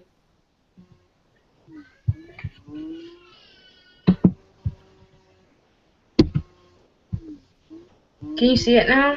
Yeah. Okay. So, 1 second. So right here, the Saraswati River is in green, and so this is just some important facts about it.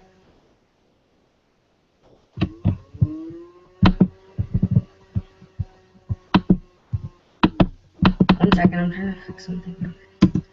So first, about the length, it was about 5 to 7 miles, which is like huge. And then the civilization.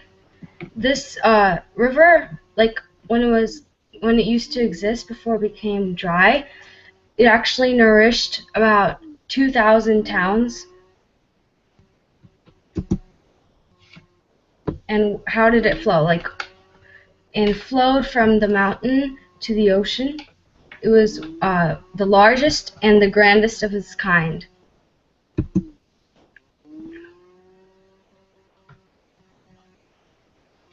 Okay. So why did it disappear? So the main reason is actually the tectonic plate movements. It's next to the Himalayan Ring of Fire and like right next to the fault line. So a lot of earthquakes happened, and that's why it like dried up. And even now, there was a major earthquake next to that fault line, and in Nepal, and yeah. So another reason, one of the Saraswati's main water supplies were lost.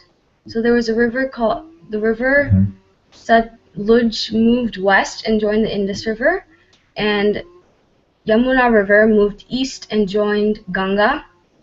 And actually in Srimad Bhagavatam, it says that Balrama used his plow to move Yamuna. So another reason why it disappeared is because the Badrinath hill collapsed and blocked the glacier's path, and that was another major water source.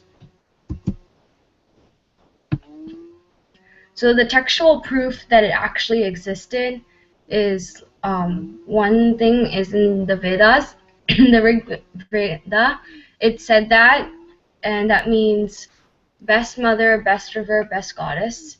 And it was actually the only holy river in the Rig Veda to have an entire sloka dedicated to it. In the Mahabharata, it said that the Saraswati River dried up in the desert. After disappearing into the desert, it reappears in some places. And it also said that Balrama went on a pilgrimage along this river. And in the Skanda Purana, it said that the Saraswati River originated from the water part of Brahma, and it flows from the Pluska onto the Himalayas. It then turns west at the Kedar and also flows underground. The text takes Saraswati as a form of Brahma's consort Brahmi.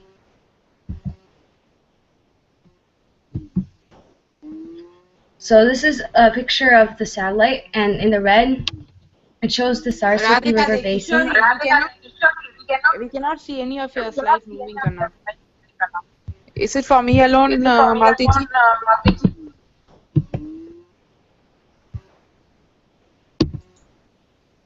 Can you see it now? No, but now it went back. Okay, now I see the sun. Okay. Yeah, make sure you show the current slide. Okay. So this is a satellite image of the Saraswati River, and you can see it in red. That's the Saraswati River basin, and it shows a comparison in this picture. Right in green is the Saraswati River, and in blue is the Indus River.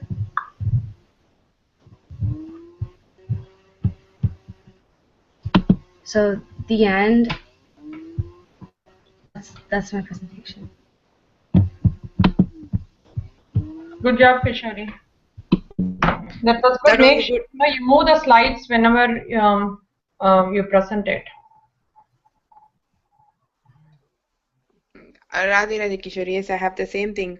Make sure that you move the slides. And one more thing, show more of the researchers saying that Saraswati River exists and it's coming out in few years, and if it comes out, it'll create a big flood, and the image that it is between the Ganga and Yamuna, in between a small gap, Saraswati is flowing, and people can go inside and they can see the difference between the two rivers just by viewing it. There are so many things in the facts about Saraswati River. Okay, so many facts about Saraswati River. So just research more. You can get more facts about Saraswati River because it's a very quite interesting topic, and these topics are given by Guruji, not by me or anyone else. So this is a very, very interesting topic. So search more, research more, and you can get more and more information about this. Okay, Radhe. And when it went down and when it will come up, many researchers are there on it. Compare with our scriptures and with the present day, both the research, everything. Yes, Sibi, Radhe Radhe.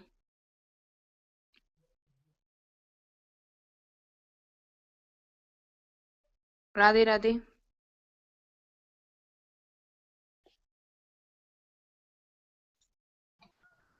Radhe Sibi, Radhe. I'm not able to see you and also hear you. Yeah, now I see you, but not hear you. I think you are trying to talk, but we are not able to hear you.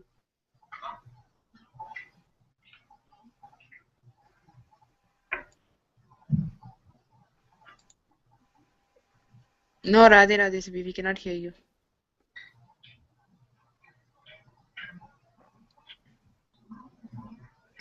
Okay, it's okay. Then we can go to the next person. How about Anirudh? Okay, Auntie. Alrighty, yes, go on.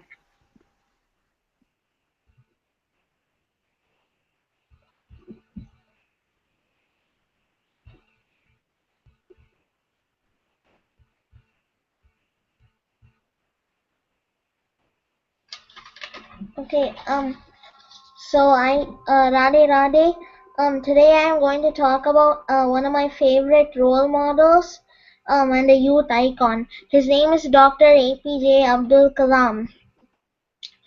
His full name is Dr. Abul Pakir Jainaluddin, or APJ Abdul Kalam.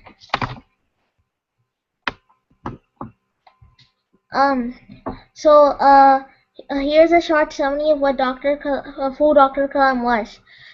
He was an aeronautical engineer, and he was born in Rameswaram, India, on October 15th, 1931, and passed away in Shillong, India, in July 27th, 2015. He was a scientist and was a president for one term. He was popularly called the Missile Man, and the People's President. And this is just like his travels. So first he started in Rameswaram, and then he went to Trichy, and then he went to Chennai, Tumba, and Trivandrum, Hyderabad, and New Delhi.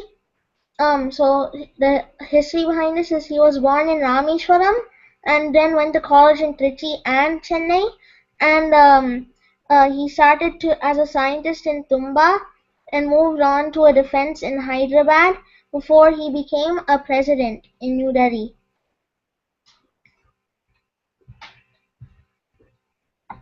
Kalam was a multifaceted personality. He was a dreamer, visionary. So his contributions included being a great teacher, a philosopher, the Missile Man, the People's President, and the India 2020 visionary.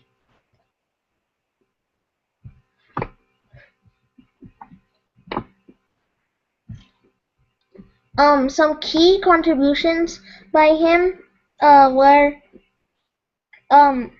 a project record to develop India's first indigenous satellite launch vehicle, which successfully injected the Rohini satellite in the near-Earth orbit in July 1980 and made India an exclusive member of the Space Club. And behind the evolution of Indian Space Research Organization's launch vehicle program, particularly the Polar Satellite Launch Vehicle configuration.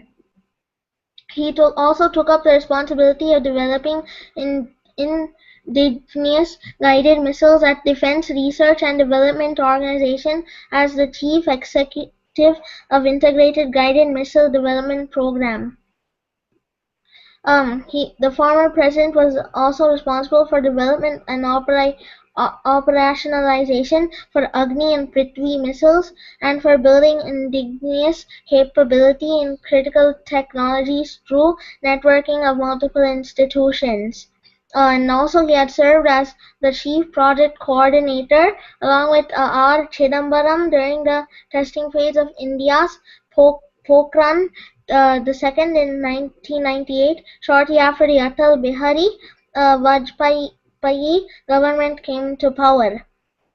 And he also had served as the chief scientific advisor to the Prime Minister and Secretary of Defense Research and Development Organization from July 1992 to December 1999. Also, one of my uncles has worked directly with Kalam in launching Prithvi missile. Some of his healthcare contributions included in 1998, along with the cardiologist Dr. Soma Raju of Care Hospitals, Hyderabad, Kalam developed a low-cost coronary stent. A stent is used in clogged arteries to improve blood flow. And it was named Kalam Raju stent, honoring them. In 2012, the duo designed a rugged tablet PC for healthcare in rural areas, which was named as Kalam Raju tablet. The lightweight calipers, which were used for children who could not walk, and the Kalam Raju stent, perhaps the country's first fully indigenized and affordable stent for heart patients, were two innovations dear to Dr. Kalam. As an icon, for a youth icon in 2003 and in 2006, he was nominated for the MTV Youth Icon for the Year Award.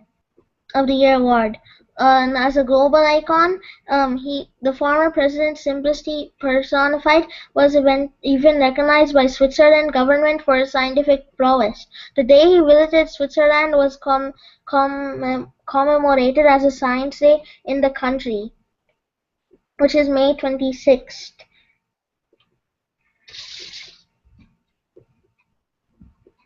And thank you for listening to my presentation.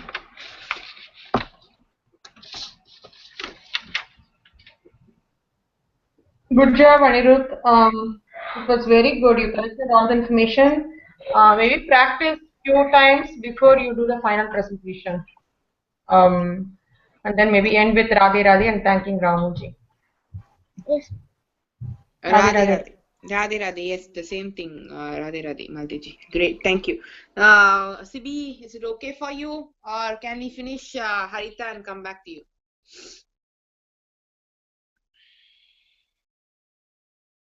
Sibi?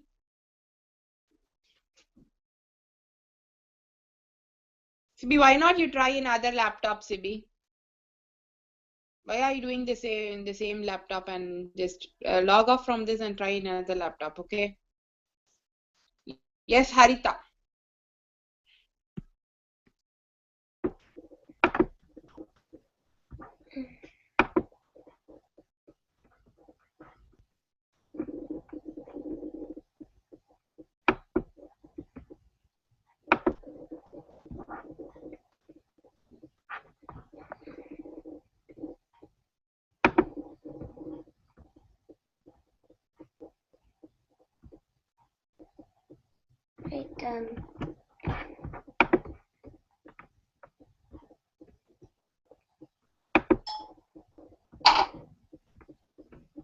Right, my topic is what I will be when I grow up and how I'll contribute to society.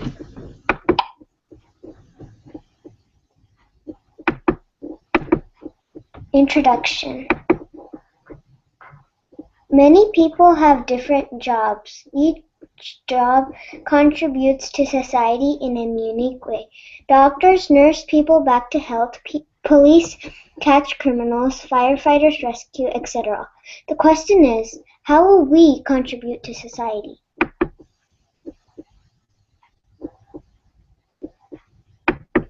Radhe Harita, are you moving your slides? Because the slide I see is what my job will be. Yes, that's the one I'm on. Oh, okay.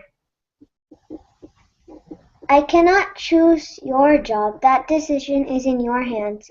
However, I can choose mine, and I will be a theoretical chemist, a person that studies and makes theories about chemical reactions. They contribute to society with their theories. Their theories warn society not to put dangerous chemicals into common goods.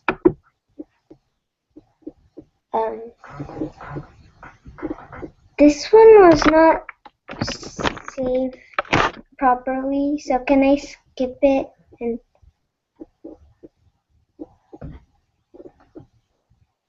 What do you mean? You are not able to see the screen, or? no, I mean this one wasn't saved properly.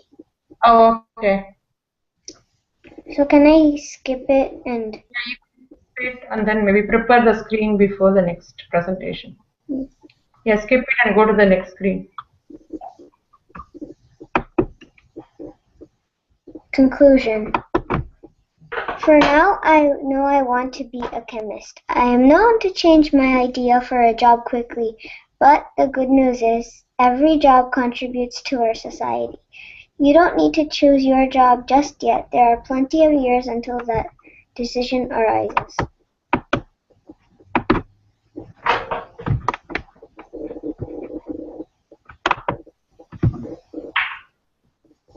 Good job, Harita. But only thing is, I think you have 3 or 4 slides, but your slide was always on that what my job will be. Maybe just figure it out how to move the slides. Other than that, it was a good presentation and good topic too. Radhe Rekha ji. Radhe, Harita, the same thing, and try to present it with more contents because it seems like you just spoke about the content, like the firefighters and everything, just for less than a minute or so, and others are just like we can hear the slides moving, tuck, tuck, tuck, tuck. That sound a lot, right, Malti ji? Yeah. That sound was heard a lot than your talk. So if you're having some notes, have it in the hand. Don't move the slides tuck tuck tuck tuck, and it's like extra noise in during your presentation. So just to make the presentation very smooth, have some notes in your hand, and then I mean the sound that you move at the slides alone should be the tuck sound. Okay, did you get it, Harita? Okay, great. Radhe. Yes, CB, are you ready now? You're the last. Yes. Can you hear me now? Yes, great. Radhe.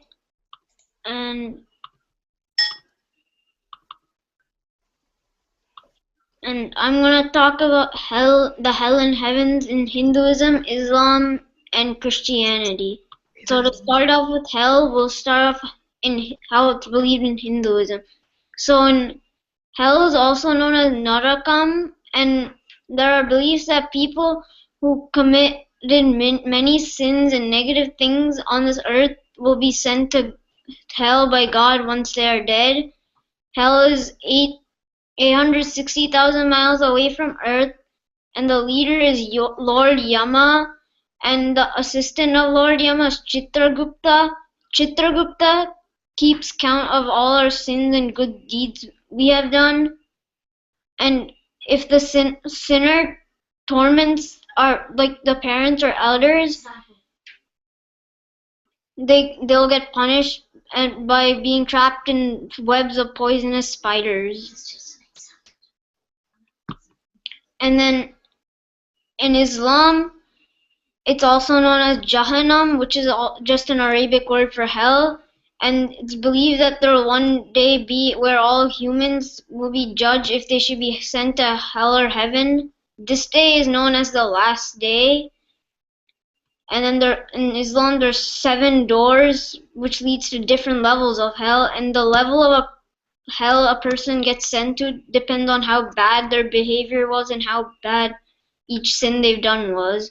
And anyone who were sent to hell were to physically and spiritually suffer.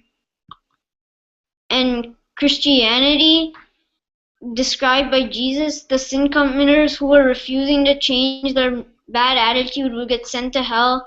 And this was compared to Gehenna, a dump outside of Jerusalem. And these sinners would eventually be thrown into flames by devils. And then it was believed by Christianity that in hell there's a place where there are teeth, weeping and gnashing, an area of darkness, and a lake of fire with continuous torment. And these sinners would never get any rest, and there's no belief in a rebirth.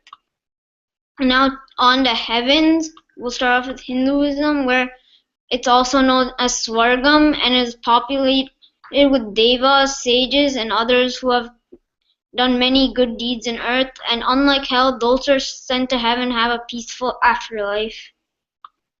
And then Islam, it's described as the seven heavens. It's also known as Jannah, the Arabic word for garden, and represents paradise, and has pleasures physically and spiritually with huge mansions and delicious food and drink. And like Christianity, there's no belief of rebirth. And now the heavens in Christianity. There are three different heavens. The first one is a sky which there are clouds and birds surrounding and going around. The second one is what covers the entire universe, and the present are the sun, moon, and stars. And then the third one is where Jesus Christ and great saints and others who have done good things on this earth, now dead, reside now. And this one heaven is unseen.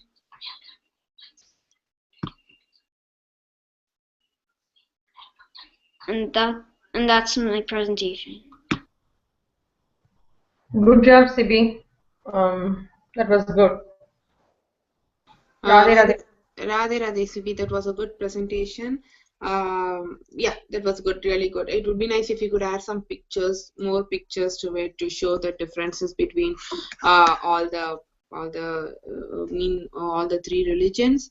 That would be a great thing. But other than that, it's really good. Okay. Radhe, Radhe.